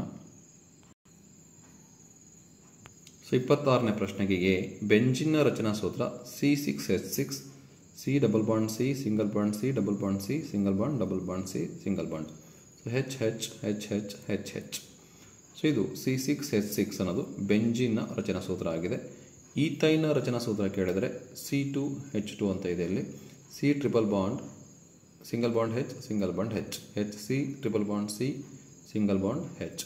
ಸೊ ಇದು ಈಥೈನ್ನ ರಚನಾ ಸೂತ್ರ ಆಗಿದೆ ವಿದ್ಯಾರ್ಥಿಗಳೇ. ಇದು ಬೆಂಜಿನ್ನ ರಚನಾ ಸೂತ್ರ ಆಗಿದೆ. ಸಾಬೂನು ಯಾವ ರೀತಿ ಸ್ವಚ್ಛಗೊಳಿಸುತ್ತೆ ಅನ್ನೋದನ್ನು ಕೇಳಿದರೆ ಸೊ ಏನಿದೆ ಉತ್ತರವನ್ನು ನೋಡೋಣ. ಸಾಬೂನು ಸ್ವಚ್ಛಗೊಳಿಸುವ ಕ್ರಿಯೆ. ಸಾಬೂನಿನ ಅಯಾನಿಕ ತುದಿ ನೀರಿನೊಂದಿಗೆ ವರ್ತಿಸಿದರೆ ಕಾರ್ಬನ್ ಸರಪಳಿಯು ಎಣ್ಣೆಯೊಂದಿಗೆ ವರ್ತಿಸುತ್ತದೆ. ಹೀಗೆ ಸಾಬೂನಿನ ತುದಿಗಳು ಮಿಸಲ್ಗಳೆಂಬ ರಚನೆಗಳನ್ನು ಉಂಟು ಮಾಡುತ್ತವೆ. ಸಾಬೂನಿನ ಹೈಡ್ರೋಕಾರ್ಬನ್ ತುದಿಯು ಎಣ್ಣೆಯ ಹನಿಯ ಕಡೆಗೆ ಇರುತ್ತದೆ ಹಾಗೂ ಅಯಾನಿಕ್ ತುದಿಯು ಹೊರಮುಖವಾಗಿರುತ್ತದೆ. ಇದು ನೀರಿನಲ್ಲಿ ಎಮಲ್ಷನ್ ಅನ್ನು ಉಂಟು ಮಾಡುತ್ತದೆ. ಹೀಗೆ ಸಾಬೂನಿನ ಮಿಸಲ್ ಕೊಳೆಯನ್ನು ಕಿತ್ತು ಹೊರತೆಗೆಯಲು ಸಹಾಯ ಮಾಡುತ್ತದೆ. ಭಾಗ ಸಿ, ಜೀವವಿಜ್ಞಾನ, 11ನೇ ಮೇನ್. ಕೆಳಗಿನ ಪ್ರಶ್ನೆಗಳಿಗೆ ಅಥವಾ ಅಪೂರ್ಣ ಹೇಳಿಕೆಗಳಿಗೆ 4 ಪರ್ಯಾಯ ಉತ್ತರಗಳನ್ನು ನೀಡಲಾಗಿದೆ. ಅವುಗಳಲ್ಲಿ ಸೂಕ್ತವಾದ ಒಂದು ಉತ್ತರವನ್ನು ಆರಿಸಿ ಅದರ ಕ್ರಮಾಕ್ಷರದೊಡನೆ ಪೂರ್ಣ ಉತ್ತರವನ್ನು ಬರೆಯಿರಿ. ಸೊ 2 ಪ್ರಶ್ನೆ, ಪ್ರತಿ ಪ್ರಶ್ನೆಗೆ 1 ಅಂಕ, ಟೋಟಲ್ 2 ಅಂಕ. ಸೊ 27ನೇ ಪ್ರಶ್ನೆ ಇದೆ ಅಂತ ನೋಡೋಣ. ಜೈವಿಕ ಸಂವರ್ಧನೆಯನ್ನು ಉಂಟು ಮಾಡುವ ಜೈವಿಕ ವಿಘಟನೆಗೆ ಒಳಗಾಗದ ವಸ್ತು. ಜೈವಿಕ ಸಂವರ್ಧನೆಯನ್ನು ಉಂಟು ಮಾಡಬೇಕು ಮತ್ತು ಜೈವಿಕ ವಿಘಟನೆಗೆ ಒಳಗಾಗಬಾರ್ದು. ಅದು ಯಾವುದಪ್ಪ ಅಂದರೆ option A plastic, option B DDT, option C ಗಾಜು, ಆಪ್ಷನ್ ಡಿ ಟೆಫ್ಲಾನ್. ಸರಿಯಾದ ಉತ್ತರ ಆಪ್ಷನ್ ಬಿ DDT ಆಗಿದೆ ವಿದ್ಯಾರ್ಥಿಗಳೇ. ಸೊ 27ನೇ ಪ್ರಶ್ನೆಗೆ ಸರಿಯಾದ ಉತ್ತರ ಆಪ್ಷನ್ ಬಿ DDT ಆಗಿದೆ. 28ನೇ ಪ್ರಶ್ನೆ. ಕಪ್ಪು ಬಣ್ಣದ ಗಂಡು ಇಲಿ ಮತ್ತು ಕಂದು ಬಣ್ಣದ ಹೆಣ್ಣು ಇಲಿಗಳಿಂದ F1 ಪೀಳಿಗೆಯಲ್ಲಿ ಪಡೆದ ಮರಿ ಇಲಿಗಳು ಕಂದು ಬಣ್ಣದ್ದಾಗಿವೆ. ಆಗ F1 ಸಂತತಿಯ ಜೀನ್ ಅಥವಾ ತಳಿ ನಮೂನೆಯು ಏನಾಗಿರುತ್ತೆ? ಕಪ್ಪು ಬಣ್ಣದ ಗಂಡು ಇಲಿ, ಕಂದು ಬಣ್ಣದ ಹೆಣ್ಣು ಇಲಿಗಳಿಂದ F1 ಪೀಳಿಗೆಯಲ್ಲಿ ಪಡೆದ ಮರಿ ಇಲಿಗಳು ಕಂದು ಬಣ್ಣದ್ದಾಗಿದ್ದರೆ F1 ಸಂತತಿಯ ಜೀನ್ ಏನಾಗಿರುತ್ತೆ ಅಂದರೆ option A BB, option B B, option C B, option D BB. So ಸರಿಯಾದ ಉತ್ತರ ಆಪ್ಷನ್ ಎ BB ಆಗಿರುತ್ತೆ ವಿದ್ಯಾರ್ಥಿಗಳೇ. ಇದು 28ನೇ ಪ್ರಶ್ನೆಗೆ ಎ ಸರಿಯಾದ ಉತ್ತರ ಆಗಿದೆ. ಸೊ 28ನೇ ಪ್ರಶ್ನೆಗೆ option A is the right answer. So 12ನೇ ಮೇನಿಗೆ ಬರೋಣ. ಕೆಳಗಿನ ಪ್ರಶ್ನೆಗಳಿಗೆ ಉತ್ತರಿಸಿ. 2 ಪ್ರಶ್ನೆ, ಪ್ರತಿ ಪ್ರಶ್ನೆಗೆ 1 ಅಂಕ, ಟೋಟಲ್ 2 ಅಂಕ. 29ನೇ ಪ್ರಶ್ನೆ. ಅಸುರಕ್ಷಿತ ಲೈಂಗಿಕ ಸಂಪರ್ಕದಿಂದ ಹರಡುವ ಯಾವುದಾದರೂ 2 ವೈರಸ್ನ ಸೋಂಕುಗಳನ್ನು ಹೆಸರಿಸಿ ಅಂತ ಇದೆ. ಸೊ 29ನೇ ಪ್ರಶ್ನೆಗೆ ಆ ವೈರಸ್ಗಳು ಯಾವುದು ಅಂತ ನೋಡೋಣ. ಸೊ 29ಕ್ಕೆ ಉತ್ತರ ಪ್ರಜನಾಂಗದ ಮೇಲಿನ ಗುಳ್ಳೆಗಳು ಮತ್ತು ಏಡ್ಸ್ HIV. ಸೊ ಇವೆರಡು ರೋಗಗಳು ಬರುತ್ತೆ ವಿದ್ಯಾರ್ಥಿಗಳಿಗೆ, ವೈರಸ್ ರೋಗಗಳು. ಸೊ 30ನೇ ಪ್ರಶ್ನೆ. ನರವೇಗಗಳ ನಿರಂತರ ಸಾಗಾಣಿಕೆಗೆ ಸಂಸರ್ಗದ ಪಾತ್ರ ಪ್ರಮುಖವಾಗಿದೆ ಹೇಗೆ? ನರವೇಗಗಳ ನಿರಂತರ ಸಾಗಾಣಿಕೆ ಆಗಬೇಕಂದ್ರೆ ಸಂಸರ್ಗ ಏನು ಕೆಲಸ ಮಾಡುತ್ತೆ, ಹೇಗೆ ಮಾಡುತ್ತೆ ಅಂತ ನೋಡೋಣ. ಸೊ ಆಕ್ಸಾನ್ನ ತುದಿಯಲ್ಲಿ ವಿದ್ಯುತ್ ಆವೇಗವು ಕೆಲವು ರಾಸಾಯನಿಕಗಳನ್ನು ಬಿಡುಗಡೆ ಮಾಡುತ್ತದೆ. ಈ ರಾಸಾಯನಿಕಗಳು ಸಂಸರ್ಗವನ್ನು ದಾಟುತ್ತವೆ ಮತ್ತು ಮುಂದಿನ ನರಕೋಶದ ಡೆಂಡ್ರೈಟ್ಸ್ಗಳಲ್ಲಿ ಅದೇ ರೀತಿಯಾಗಿ ವಿದ್ಯುತ್ ವೇಗವನ್ನು ಪ್ರಾರಂಭಿಸುತ್ತವೆ. ಅಂದರೆ ಸಂಸರ್ಗ ಅಂತಿಮವಾಗಿ ನರಕೋಶಗಳಿಂದ ಸ್ನಾಯುಕೋಶಗಳು ಅಥವಾ ಗ್ರಂಥಿಗಳಂತಹ ಇತರ ಜೀವಕೋಶಗಳಿಗೆ ನರವೇಗಗಳನ್ನು ವಿತರಿಸಲು ಅನುವು ಮಾಡಿಕೊಡುತ್ತದೆ. ಮುಂದಿನ ಪ್ರಶ್ನೆಗೆ ಹೋಗೋಣ. 13ನೇ ಮೇನ್. ಕೆಳಗಿನ ಪ್ರಶ್ನೆಗಳಿಗೆ ಉತ್ತರಿಸಿ. 3 ಪ್ರಶ್ನೆಗಳು, ಪ್ರತಿ ಪ್ರಶ್ನೆಗೆ 2 ಅಂಕ, ಟೋಟಲ್ 6 ಅಂಕ. ಸೊ 31ನೇ ಪ್ರಶ್ನೆ. ನೆಫ್ರಾನ್ನ ರಚನೆಯನ್ನು ತೋರಿಸುವ ಚಿತ್ರವನ್ನು ಬರೆಯಿರಿ. ನೆಫ್ರಾನ್ ರಚನೆಯನ್ನು ತೋರಿಸುವ ಚಿತ್ರವನ್ನು ಬರೀಬೇಕು. ಸೊ ಇದು ನೆಫ್ರಾನ್ ರಚನೆಯ ಚಿತ್ರವಾಗಿದೆ ವಿದ್ಯಾರ್ಥಿಗಳೇ. ಸೊ ಬೌಮನ್ ಒಂದೊಂದ್ಸರಿ ನೆಫ್ರಾನ್ ರಚನೆಯ ಚಿತ್ರವನ್ನು ಬರೆದು ಬೌಮನ್ನನ ಕೋಶ ಗುರುತಿಸಿ, ಗ್ಲಾಮರುಲಸನ್ನು ಗುರುತಿಸಿ ಅಂತ ಕೇಳ್ತಾರೆ. ಸೊ ನೀವು ಚಿತ್ರದ ಜೊತೆಗೆ ಭಾಗಗಳನ್ನು ಸಹ ಕಲ್ತಿರಬೇಕಾಗುತ್ತೆ. ನೆಫ್ರಾನ್ನ ಕೊಳವೆ ಆಕಾರದ ಭಾಗ. ಸೊ ಇದು ಬೌಮನ್ನ ಕೋಶ, ಇದು ಗ್ಲಾಮರುಲಸ್. ನೆಫ್ರಾನ್ನ ಕೊಳವೆ ಆಕಾರದ ಭಾಗ ಇದು ಸಂಗ್ರಹಕ ನಾಳ, ಇದು ಲೋಮನಾಳ ಆಗುತ್ತೆ. ರೀನಲ್ ಅಭಿಧಮನಿಯ ಕವಲು, ಇದು ರೀನಲ್ ಅಪಧಮನಿ. ಸೊ ಇದು ರೀನಲ್ ಅಪಧಮನಿಯ ಕವಲಾಗಿದೆ. ಸೊ ಎಲ್ಲ ಭಾಗಗಳನ್ನ ನೆನ್ಪಿಡ್ಕೊ ಅಂದರೆ ಎಕ್ಸಾಮಲ್ಲಿ ಯಾವುದಾದ್ರೂ ಒಂದು ಭಾಗನ ಅಥವಾ ಎರಡು ಭಾಗನ ಕೇಳ್ತಾರೆ. ಸೊ ಸುಲಭವಾಗಿ ನೀವು ಬರಲಿಕ್ಕೆ ಅನುಕೂಲ ಆಗುತ್ತೆ ವಿದ್ಯಾರ್ಥಿಗಳೇ. ಮುಂದಿನ ಪ್ರಶ್ನೆಗೆ ಹೋಗೋಣ. 32A ಪೋಷಣಾ ಸ್ತರಗಳು ಎಂದರೇನು? ಬಿ 3 ಪೋಷಣಾ ಸ್ತರಗಳಿರುವ ಹುಲ್ಲುಗಾವಲು ಆಹಾರ ಸರಪಳಿಯನ್ನು ಹೆಸರಿಸಿ ಅಥವಾ ರಚಿಸಿ. ಪೋಷಣಾ ಸ್ತರ ಎಂದರೇನು? 3 ಪೋಷಣಾ ಸ್ತರಗಳಿರುವ ಹುಲ್ಲುಗಾವಲಿನ ಆಹಾರ ಸರಪಳಿಯನ್ನು ರಚಿಸಿ ಅಂತ ಇದೆ. ಸೊ ಉತ್ತರವನ್ನು ನೋಡೋಣ. ಸೊ 32Aಗೆ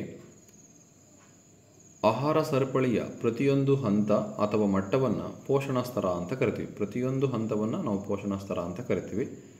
ಸೊ 3 ಪೋಷಣಾ ಸ್ತರ ಕೇಳಿದರೆ ಪೋಷಣಾ ಸ್ತರ 1 ಹುಲ್ಲನ್ನು ಮಿಡತೆ ತಿನ್ನುತ್ತೆ, ಅದು ಪೋಷಣಾ ಸ್ತರ 2. ಸೊ ಮಿಡತೆಯನ್ನು ಕಪ್ಪೆ ತಿನ್ನುತ್ತೆ, ಸೊ ಅದು ಪೋಷಣಾ ಸ್ತರ 3 ಆಗಿದೆ. ಸೊ ಇದು 32ನೇ ಪ್ರಶ್ನೆಗೆ ಉತ್ತರ ಆಗಿದೆ ವಿದ್ಯಾರ್ಥಿಗಳೇ. ಸೊ 33 ಇಮ್ಮಡಿ ಪರಿಚಲನೆ ಎಂದರೇನು? ಈ ಪ್ರಕ್ರಿಯೆಯ 2 ಅನುಕೂಲಗಳನ್ನು ತಿಳಿಸಿ. ಇಮ್ಮಡಿ ಪರಿಚಲನೆ ಅಂದ್ರೇನು? ಇದರ 2 ಅನುಕೂಲಗಳನ್ನು ಬರೀಬೇಕಾಗುತ್ತೆ. 2 ಕೇಳಿದರೆ ಸೊ ದೇಹದಲ್ಲಿ ಒಂದು ಪರಿಚಲನೆಯನ್ನು ಪೂರ್ತಿ ಮಾಡಲು ರಕ್ತವು 2 ಬಾರಿ ಹೃದಯವನ್ನು ಹಾದು ಹೋಗುವ ವಿದ್ಯಮಾನವನ್ನು ಇಮ್ಮಡಿ ಪರಿಚಲನೆ ಅಂತ ಕರಿತೀವಿ. ಇದರ ಮಹತ್ವವೇನಾಗುತ್ತೆ ಅಂದರೆ ದೇಹದ ಎಲ್ಲ ಅಂಗಗಳಿಗೆ ಸಾಕಷ್ಟು ಆಕ್ಸಿಜನ್ ಯುಕ್ತ ರಕ್ತವು ಪೂರೈಕೆ ಆಗುತ್ತದೆ. ಸ್ತನಿಗಳಲ್ಲಿ ಹಾಗೂ ಪಕ್ಷಿಗಳಲ್ಲಿ ಇದರಿಂದಾಗಿ ದೊರಕುವ ಅಧಿಕ ಶಕ್ತಿಯು ಅವುಗಳ ದೇಹದ ಉಷ್ಣತೆಯನ್ನು ಕಾಪಾಡಿಕೊಳ್ಳಲು ಬಳಕೆಯಾಗುತ್ತವೆ. ಇದರಿಂದಾಗಿ ಆಕ್ಸಿಜನ್ ರಹಿತ ರಕ್ತವನ್ನು ಶ್ವಾಸಕೋಶಗಳಿಗೆ ಸಂಪೂರ್ಣವಾಗಿ ಪೂರೈಸಿ ಶೀಘ್ರವಾಗಿ ಆಕ್ಸಿಜನ್ ಪೂರ್ತಿಗೊಳಿಸಬಹುದಾಗಿದೆ. ಆಕ್ಸಿಜನ್ ರಹಿತ ರಕ್ತ ಆಕ್ಸಿಜನ್ ಸಹಿತವಾಗಿ ಏನಾಗುತ್ತೆ ಬರುತ್ತೆ. ಸೊ ಇದು ಇಮ್ಮಡಿ ಪರಿಚಲನೆ ಒಂದು ಮಹತ್ವವಾಗಿದೆ ವಿದ್ಯಾರ್ಥಿಗಳು. ಸೊ 14ನೇ ಮೇನ್ ಕೆಳಗಿನ ಪ್ರಶ್ನೆಗಳಿಗೆ ಉತ್ತರಿಸಿ 3 ಅಂಕದ 3 ಪ್ರಶ್ನೆಗಳು, ಟೋಟಲ್ 9 ಅಂಕ. 34ನೇ ಪ್ರಶ್ನೆ ಮಾನವನ ಮೆದುಳಿನ ರಚನೆಯನ್ನು ತೋರಿಸುವ ಚಿತ್ರವನ್ನು ಬರೆಯಿರಿ. ಕೆಳಗಿನ ಭಾಗಗಳನ್ನು ಗುರುತಿಸಿ. 1 ಮಹಾಮಸ್ತಿಷ್ಕ, 2 ಅನುಮಸ್ತಿಷ್ಕ. ಮಾನವನ ಮೆದುಳಿನ ಚಿತ್ರ ಬರೀಬೇಕು, ಇವೆರಡನ್ನು ಗುರುತು ಮಾಡಬೇಕು. ಸೊ ನೋಡೋಣ. ಸೊ ಇದು ಮಾನವನ ಮೆದುಳಿನ ಚಿತ್ರ. ಸೊ ನಿಮಗೆ ಕಾಣಿಸ್ತಾ ಇದೆ. ಅನುಮಸ್ತಿಷ್ಕವನ್ನು ಗುರುತು ಮಾಡಿ, ಮಹಾಮಸ್ತಿಷ್ಕವನ್ನು ಗುರುತು ಮಾಡಿ ಅಂತ ಕೇಳಿದರೆ ಸೊ ಗುರುತು ಮಾಡಿದೆ. ಸೊ ಎಕ್ಸಾಮಲ್ಲಿ ಬೇರೆಯಾದರೂ ಕೇಳ್ಬೋದು. ನೆಕ್ಸ್ಟ್ ಎಕ್ಸಾಮಲ್ಲಿ ಮುಮ್ಮೆದುಳು ಕೇಳ್ಬೋದು, ಹೈಪೋಥಲಾಮಸ್ ಕೇಳ್ಬೋದು, ಪಿಟ್ಯುಟರಿ ಗ್ರಂಥಿನ ಕೇಳ್ಬೋದು, ಫಾನ್ಸ್ ಕೇಳ್ಬೋದು, ಮೆಡುಲಾ ಕೇಳ್ಬೋದು, ಹಿಮ್ಮೆದುಳನ್ನು ಕೇಳ್ಬೋದು, ಸೊ ಮಧ್ಯ ಮೆದುಳನ್ನು ಕೇಳ್ಬೋದು, ಕಪಾಲ ಅಥವಾ ತಲೆಬುಡಿನ ಕೇಳ್ಬೋದು. ಸೊ ಎಲ್ಲ ಭಾಗಗಳು ನಿಮಗೆ ನೆನಪಿದ್ದರೆ ಸುಲಭವಾಗಿ ನೀವು ಬರಿಬೋದು ವಿದ್ಯಾರ್ಥಿಗಳೇ. ಸೊ ಇದು ಮಾನವನ ಮೆದುಳು ಆಗಿದೆ ವಿದ್ಯಾರ್ಥಿಗಳೇ. ಸೊ 35ನೇ ಪ್ರಶ್ನೆ ದ್ಯುತಿ ಸಂಶ್ಲೇಷಣ ಕ್ರಿಯೆಯಲ್ಲಿ ಜರುಗುವ ಪ್ರಮುಖ ಘಟನೆಗಳನ್ನು ತಿಳಿಸಿ. ಈ ಕ್ರಿಯೆಯಲ್ಲಿ ಉತ್ಪತ್ತಿಯಾದ ಆಹಾರವು ಸಸ್ಯಗಳಲ್ಲಿ ಯಾವ ರೂಪದಲ್ಲಿ ಸಂಗ್ರಹವಾಗುತ್ತದೆ ಅನ್ನೋದನ್ನು ಬರೀಬೇಕು. ಸೊ ಅಥವಾ ಪ್ರಶ್ನೆ ಇದೆ. ಫಸ್ಟ್ ಇದಕ್ಕೆ ಉತ್ತರ ನೋಡೋಣ, ಆಮೇಲೆ ಈ ಒಂದು ಪ್ರಶ್ನೆಗಳಿಗೆ ಉತ್ತರವನ್ನು ನೋಡೋಣ. ಸೊ ದ್ಯುತಿ ಸಂಶ್ಲೇಷಣ ಕ್ರಿಯೆಯಲ್ಲಿ ಜರುಗತಕ್ಕಂಥ ಘಟನೆಗಳು: 1ನೇದು ಕ್ಲೋರೋಫಿಲ್ನಿಂದ ಬೆಳಕಿನ ಶಕ್ತಿಯ ಹೀರುವಿಕೆ ಆಗುತ್ತೆ. 2ನೇದು ಬೆಳಕಿನ ಶಕ್ತಿಯು ರಾಸಾಯನಿಕ ಶಕ್ತಿಯಾಗಿ ಪರಿವರ್ತನೆ ಆಗುತ್ತೆ. 3ನೇದು ನೀರಿನ ಅಣುಗಳು ಹೈಡ್ರೋಜನ್ ಮತ್ತು ಆಕ್ಸಿಜನ್ ಅಣುಗಳಾಗಿ ವಿಭಜಿಸಲ್ಪಡುತ್ತವೆ. ಕಾರ್ಬನ್ ಡೈಆಕ್ಸೈಡ್ ಕಾರ್ಬೋಹೈಡ್ರೇಟ್ ಆಗಿ ಅಪಕರ್ಷಿಸಲ್ಪಡುವುದು. ಈ ಕ್ರಿಯೆಯಲ್ಲಿ ಉತ್ಪತ್ತಿಯಾದ ಆಹಾರವು ಪಿಷ್ಟ ಅಥವಾ ಗ್ಲೂಕೋಸ್ ರೂಪದಲ್ಲಿ ಸಂಗ್ರಹವಾಗುತ್ತದೆ. ಸೊ ಇದು ದ್ಯುತಿ ಸಂಶ್ಲೇಷಣ ಕ್ರಿಯೆಯಲ್ಲಿ ಜರುಗತಕ್ಕಂತಹ ಘಟನೆಗಳಾಗಿದೆ. ಇನ್ನು ಅಥವಾ ಪ್ರಶ್ನೆ ಇದೆ, ಏನಿದೆ ಅಂತ ನೋಡೋಣ. ಅಥವಾ ಎ ಕೋಶ ದ್ರವ್ಯದಲ್ಲಿ ಗ್ಲೂಕೋಸ್ ಅಣುವಿನ ವಿಭಜನೆಯಿಂದ ಉತ್ಪತ್ತಿಯಾಗುವ ಉತ್ಪನ್ನವನ್ನು ಹೆಸರಿಸಿ. ಬಿ ಮೈಟೊಕಾಂಡ್ರಿಯಾ ಮತ್ತು ಈಸ್ಟ್ ಕೋಶಗಳಲ್ಲಿ ನಡೆಯುವ ಉಸಿರಾಟ ಕ್ರಿಯೆ ವಿಧವನ್ನು ಹೆಸರಿಸಿ. ಈ ಪ್ರಕ್ರಿಯೆಯಲ್ಲಿ ಉತ್ಪತ್ತಿಯಾಗುವ ಉತ್ಪನ್ನಗಳನ್ನು ತಿಳಿಸಿ ಅಂತ ಇದೆ. ಸೊ ಉತ್ತರವನ್ನು ನೋಡೋಣ. ಸೊ ಇಲ್ಲಿ ಹೇಗೆ ಉತ್ತರ 3 ಕಾರ್ಬನ್ ಅಣುವಾದ ಪೈರುವೇಟ್ ಉತ್ಪತ್ತಿಯಾಗುತ್ತೆ. ಉಸಿರಾಟದ ಸ್ಥಳ, ಉಸಿರಾಟದ ವಿಧ, ಉತ್ಪತ್ತಿಯಾಗುವ ಉತ್ಪನ್ನ ಕೇಳಿದರೆ ಮೈಟೊಕಾಂಡ್ರಿಯಾದಲ್ಲಿ ಉಸಿರಾಟದ ವಿಧ ವಾಯುವಿಕೆ ಉಸಿರಾಟ. ಸೊ ಇಲ್ಲಿ ಉತ್ಪತ್ತಿಯಾಗುವ ಉತ್ಪನ್ನ ಕಾರ್ಬನ್ ಡೈಆಕ್ಸೈಡ್ ಮತ್ತು ನೀರು. ಈಸ್ಟ್ನಲ್ಲಿ ಅವಾಯುವಿಕೆ ಉಸಿರಾಟ, ಎಥನಾಲ್ ಮತ್ತು ಕಾರ್ಬನ್ ಡೈಆಕ್ಸೈಡ್ ಇಲ್ಲಿ ಉತ್ಪತ್ತಿಯಾಗುವ ಉತ್ಪನ್ನವಾಗಿದೆ. ಇದು 35ನೇ ಪ್ರಶ್ನೆಯಲ್ಲಿ ಅಥವಾ ಪ್ರಶ್ನೆಗೆ ಉತ್ತರ ಆಗಿದೆ ವಿದ್ಯಾರ್ಥಿಗಳೇ. ಮುಂದಿನ ಪ್ರಶ್ನೆಗೆ ಹೋಗೋಣ. ಕೆಳಗೆ ಕೊಟ್ಟಿರುವ ಗ್ರಂಥಿಗಳು ಸ್ರವಿಸುವ ಹಾರ್ಮೋನ್ಗಳನ್ನು ಹೆಸರಿಸಿ. ಅವುಗಳ ಕಾರ್ಯಗಳನ್ನು ಬರೆಯಿರಿ. 1 ಥೈರಾಯ್ಡ್ ಗ್ರಂಥಿ, 2 ಅಡ್ರಿನಲ್ ಗ್ರಂಥಿ, 3ನೇದು ಮೆದೋಜೀರಕ ಗ್ರಂಥಿ. ಸೊ ಇವುಗಳ ಹಾರ್ಮೋನ್ಗಳ ಹೆಸರನ್ನು ಬರೀಬೇಕು ಮತ್ತು ಅವುಗಳ ಕಾರ್ಯಗಳನ್ನು ಬರೀಬೇಕು. ಇದಕ್ಕೆ ಅಥವಾ ಪ್ರಶ್ನೆ ಇದೆ, ನೆಕ್ಸ್ಟ್ ನೋಡೋಣ. ಇದಕ್ಕೆ ಆನ್ಸರ್ ನೋಡ್ಕೊಂಡು ಆಮೇಲೆ ಇದಕ್ಕೆ ಹೋಗೋಣ. ಸೊ 36ನೇ ಪ್ರಶ್ನೆಗೆ ಉತ್ತರ. ಗ್ರಂಥಿಯ ಹೆಸರು, ಹಾರ್ಮೋನ್, ಕಾರ್ಯಗಳು. ಥೈರಾಯ್ಡ್ ಗ್ರಂಥಿ. ಸೊ ಹಾರ್ಮೋನ್ ಯಾವುದು? Thyroxine hormone. ಇದರ ಕಾರ್ಯ ಏನು ಮಾಡುತ್ತೆ? ದೇಹದ ಬೆಳವಣಿಗೆಗಾಗಿ ಚಯಾಪಚಯ ಕ್ರಿಯೆಯನ್ನು ನಿಯಂತ್ರಣ ಮಾಡುತ್ತೆ. ಗಳಗೊಂಡ ರೋಗ ಉಂಟಾಗುವ ಸಾಧ್ಯತೆಯನ್ನು ತಡೆಗಟ್ಟುವುದು. ಇದು ಥೈರಾಕ್ಸಿನ್ ಹಾರ್ಮೋನ್ನ ಕಾರ್ಯ. ಸೊ ಗ್ರಂಥಿ ಯಾವುದು? ಥೈರಾಯ್ಡ್ ಗ್ರಂಥಿ. ಎರಡನೇದು ಅಡ್ರಿನಲ್ ಗ್ರಂಥಿ. ಇದು ಉತ್ಪತ್ತಿ ಮಾಡ್ತಕ್ಕಂಥ ಹಾರ್ಮೋನ್ ಅಡ್ರಿನಲಿನ್. ಸೊ ಇದರ ಕಾರ್ಯ ಏನು? ತುರ್ತು ಪರಿಸ್ಥಿತಿಯ ಸಂದರ್ಭದಲ್ಲಿ ದೇಹವನ್ನು ಒತ್ತಡದ ಪರಿಸ್ಥಿತಿ ಎದುರಿಸಲು ಸಜ್ಜುಗೊಳಿಸುತ್ತದೆ. ಏನಾದರೂ ಎಮರ್ಜೆನ್ಸಿ ಇದ್ದರೆ ಅದನ್ನು ಬ್ಯಾಲೆನ್ಸ್ ಮಾಡಲಿಕ್ಕೆ ಇದು ಸಹಾಯ ಮಾಡುತ್ತೆ. ತುರ್ತು ಪರಿಸ್ಥಿತಿಯಲ್ಲಿ ಸಂದರ್ಭದಲ್ಲಿ ದೇಹವನ್ನು ಒತ್ತಡದ ಪರಿಸ್ಥಿತಿಯನ್ನು ಎದುರಿಸಲಿಕ್ಕೆ ಸಜ್ಜುಗೊಳಿಸುತ್ತೆ ಅಡ್ರಿನಲಿನ್ ಹಾರ್ಮೋನ್. ಮೆದೋಜೀರಕ ಗ್ರಂಥಿ ಇದೆ. ಸೊ ಇದು ಉತ್ಪತ್ತಿ ಮಾಡ್ತಕ್ಕಂಥ ಹಾರ್ಮೋನ್ ಇನ್ಸುಲಿನ್ ಹಾರ್ಮೋನು. ಸೊ ಇದು ರಕ್ತದಲ್ಲಿನ ಸಕ್ಕರೆಯ ಮಟ್ಟವನ್ನು ಕಂಟ್ರೋಲ್ ಮಾಡುತ್ತೆ, ನಿಯಂತ್ರಿಸುತ್ತೆ. ರಕ್ತದಲ್ಲಿಯ ಸಕ್ಕರೆ ಮಟ್ಟವನ್ನು ನಿಯಂತ್ರಿಸುವುದು ಇನ್ಸುಲಿನ್. ಇದು ಉತ್ಪತ್ತಿ ಆಗ್ತಕ್ಕಂಥದ್ದು ಮೆದೋಜೀರಕ ಗ್ರಂಥಿಯಲ್ಲಿ. ಸೊ ಥೈರಾಯ್ಡ್ ಗ್ರಂಥಿ ಥೈರಾಕ್ಸಿನ್ ಹಾರ್ಮೋನ್, ಅಡ್ರಿನಲ್ ಗ್ರಂಥಿ ಅಡ್ರಿನಲಿನ್, ಮೆದೋಜೀರಕ ಗ್ರಂಥಿ ಇನ್ಸುಲಿನ್. ಸೊ ಇವು ಹಾರ್ಮೋನ್ಗಳು, ಇವು ಅದರ ಕಾರ್ಯಗಳು. ಸೊ ನೆನ್ಪಿಟ್ಕೊಳ್ಳಿ, ಪ್ರಶ್ನೆಗಳು ಈ ಪ್ರಶ್ನೆ ಹೆಚ್ಚು ಬಾರಿ ರಿಪೀಟ್ ಆಗೋ ಸಾಧ್ಯತೆ ಇರುತ್ತೆ. ಸೊ ಚೆನ್ನಾಗಿ ಓದಿದರೆ ಸುಲಭವಾಗಿ ಈ ಪ್ರಶ್ನೆಗೆ ಅಂಕಗಳನ್ನು ಪಡ್ಕೋಬಹುದು ವಿದ್ಯಾರ್ಥಿಗಳೇ. ಇನ್ನು 36ನೇ ಪ್ರಶ್ನೆಯಲ್ಲಿ ಅಥವಾ ಪ್ರಶ್ನೆ ಇದೆ. ಸೊ ಏನಿದೆ? ಎ. ಸಸ್ಯಗಳಲ್ಲಿ ಕಂಡುಬರುವ ಕೆಳಗಿನ ಅನುವರ್ತನಾ ಚಲನೆಗಳಿಗೆ ಒಂದೊಂದು ಉದಾಹರಣೆಗಳನ್ನು ಕೊಡಿ. 1. ಗುರುತ್ವಾನುವರ್ತನೆ. 2. ಜಲಾನುವರ್ತನೆ. 3. ದ್ಯುತಿ ಅನುವರ್ತನೆ. 4. ರಾಸಾಯನಿಕ ಅನುವರ್ತನೆ. ಸೊ ಪ್ರತಿಯೊಂದಕ್ಕೂ ಒಂದೊಂದು ಉದಾಹರಣೆಯನ್ನು ಕೊಡಬೇಕಾಗುತ್ತೆ. ಹಾಗೆ ಬಿ ಪ್ರಶ್ನೆ ಇದೆ. ಪರಾವರ್ತಿತ ಪ್ರತಿಕ್ರಿಯೆಗಳನ್ನು ನಿಯಂತ್ರಿಸುವ ಕೇಂದ್ರ ನರವ್ಯೂಹದ ಭಾಗವನ್ನು ಹೆಸರಿಸಿ. ಪರಾವರ್ತಿತ ಪ್ರತಿಕ್ರಿಯೆಗಳನ್ನು ನಿಯಂತ್ರಿಸತಕ್ಕಂತಹ ಕೇಂದ್ರ ನರವ್ಯೂಹದ ಭಾಗದ ಹೆಸರನ್ನು ನಾವು ಬರೀಬೇಕಾಗುತ್ತೆ. ಇದು 36ರಲ್ಲಿ ಅಥವಾ ಪ್ರಶ್ನೆ ಆಗಿದೆ. ಸೊ ಇದಕ್ಕೆ ಉತ್ತರವನ್ನು ನೋಡೋಣ. ಸೊ ಗುರುತ್ವಾನುವರ್ತನೆ, ಇದಕ್ಕೆ ಉದಾಹರಣೆ ಏನಪ್ಪ ಅಂದರೆ ಭೂಮಿಯ ಕಡೆಗೆ ಬೇರುಗಳು ಬೆಳವಣಿಗೆ. ಗುರುತ್ವಾನುವರ್ತನೆ ಅಂದರೆ ಭೂಮಿಯ ಕಡೆಗೆ ಬೇರುಗಳು ಬೆಳೆಯುತ್ತೆ. ಎರಡನೇದು ಜಲಾನುವರ್ತನೆ, ನೀರಿನ ಕಡೆಗೆ ಸಸ್ಯಗಳ ಬೇರುಗಳು ಬೆಳೆಯುತ್ತೆ.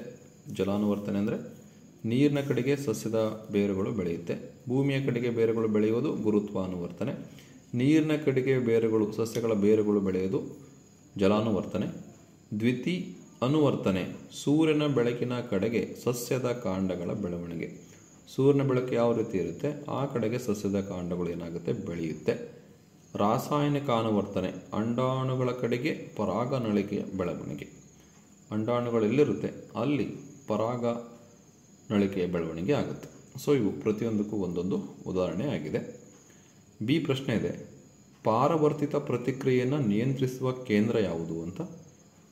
ಕೇಂದ್ರ ನರವ್ಯೂಹದ ಭಾಗ ಯಾವುದು? ನಿಯಂತ್ರಿಸುವ ಕೇಂದ್ರ ನರವ್ಯೂಹದ ಭಾಗ ಮಿದುಳು ಬಳ್ಳಿಯಾಗಿದೆ ವಿದ್ಯಾರ್ಥಿಗಳೇ. ಸೊ ಇದು 36ನೇ ಪ್ರಶ್ನೆಯಲ್ಲಿ ಅಥವಾ ಪ್ರಶ್ನೆಗೆ ಉತ್ತರವಾಗಿದೆ. ಈಗ ಮುಂದಿನ ಪ್ರಶ್ನೆಗೆ ಹೋಗೋಣ. ಸೊ 15ನೇ ಮೇನ್, ಕೆಳಗಿನ ಪ್ರಶ್ನೆಗೆ ಉತ್ತರಿಸಿ. ಒಂದು ಪ್ರಶ್ನೆ 4 ಅಂಕ, ಟೋಟಲ್ 4 ಅಂಕ ಸಿಗುತ್ತೆ. ಅದರಲ್ಲಿ 37ನೇ ಪ್ರಶ್ನೆಯಲ್ಲಿ ಎ ಮತ್ತು ಬಿ ಪ್ರಶ್ನೆ ಇದೆ.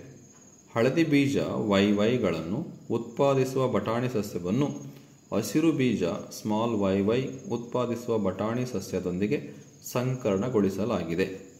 F2 ಪೀಳಿಗೆಯಲ್ಲಿ ಉತ್ಪತ್ತಿಯಾಗುವ ಸಸ್ಯಗಳ ಫಲಿತಾಂಶವನ್ನು ತೋರಿಸುವ ಚೆಕ್ಕರ್ ಬೋರ್ಡನ್ನು ಬರೆಯಿರಿ. ಉತ್ಪತ್ತಿಯಾದ ಸಸ್ಯಗಳ ವ್ಯಕ್ತರೂಪ ಅನುಪಾತ ಮತ್ತು ಜೀನ್ ನಮೂನೆ ಅನುಪಾತಗಳನ್ನು ಬರೆಯಿರಿ. ಇದು ಪ್ರಶ್ನೆ ಎ. ಹಾಗೆ ಪ್ರಶ್ನೆ ಬಿ, ಮಾನವರಲ್ಲಿ ತಂದೆಯಿಂದ ಮಗುವಿನ ಲಿಂಗ ನಿರ್ಧರಣೆಯಾಗುತ್ತದೆ ಹೇಗೆ, ಸಮರ್ಥಿಸಿ ಅನ್ನೋದು ಪ್ರಶ್ನೆ ಬಿ. ಸೊ 37ರಲ್ಲಿ 2 ಪ್ರಶ್ನೆ ಇದೆ. 2 ಪ್ರಶ್ನೆಗಳಿಗೆ ಉತ್ತರಗಳನ್ನು ನೋಡೋಣ. ಸೊ 32ರಲ್ಲಿ ಎ ಪ್ರಶ್ನೆಗೆ ಹಳದಿ ಬೀಜ ಕ್ಯಾಪಿಟಲ್ ವೈ, ಹಸಿರು ಬೀಜ ಸ್ಮಾಲ್ ವೈ. ಸೊ ಎರಡನ್ನು ಸಂಕಲನಗೊಳಿಸಿದಾಗ F1 ಪೀಳಿಗೆಯಲ್ಲಿ ಒಂದನ್ನು ತಗೋಬೇಕು. ಕ್ಯಾಪಿಟಲ್ ವೈಯಿಂದ 1 ಬರುತ್ತೆ, ಸ್ಮಾಲ್ ವೈಯಿಂದ 1 ಬರುತ್ತೆ. Capital Y small Y. So ಇದು ಹಳದಿ ಬೀಜ ಆಗುತ್ತೆ. ಇದು F1 ಪೀಳಿಗೆ. F2 ಪೀಳಿಗೆಯಲ್ಲಿ ಏನಾಗುತ್ತೆ?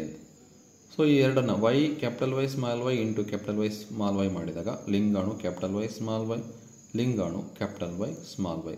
ಸೊ ಇವನ್ನ ಸಂಕಲನಗೊಳಿಸಿದಾಗ ಏನಾಗುತ್ತೆ? Y into Y capital Y capital Y small Y capital Y small Y.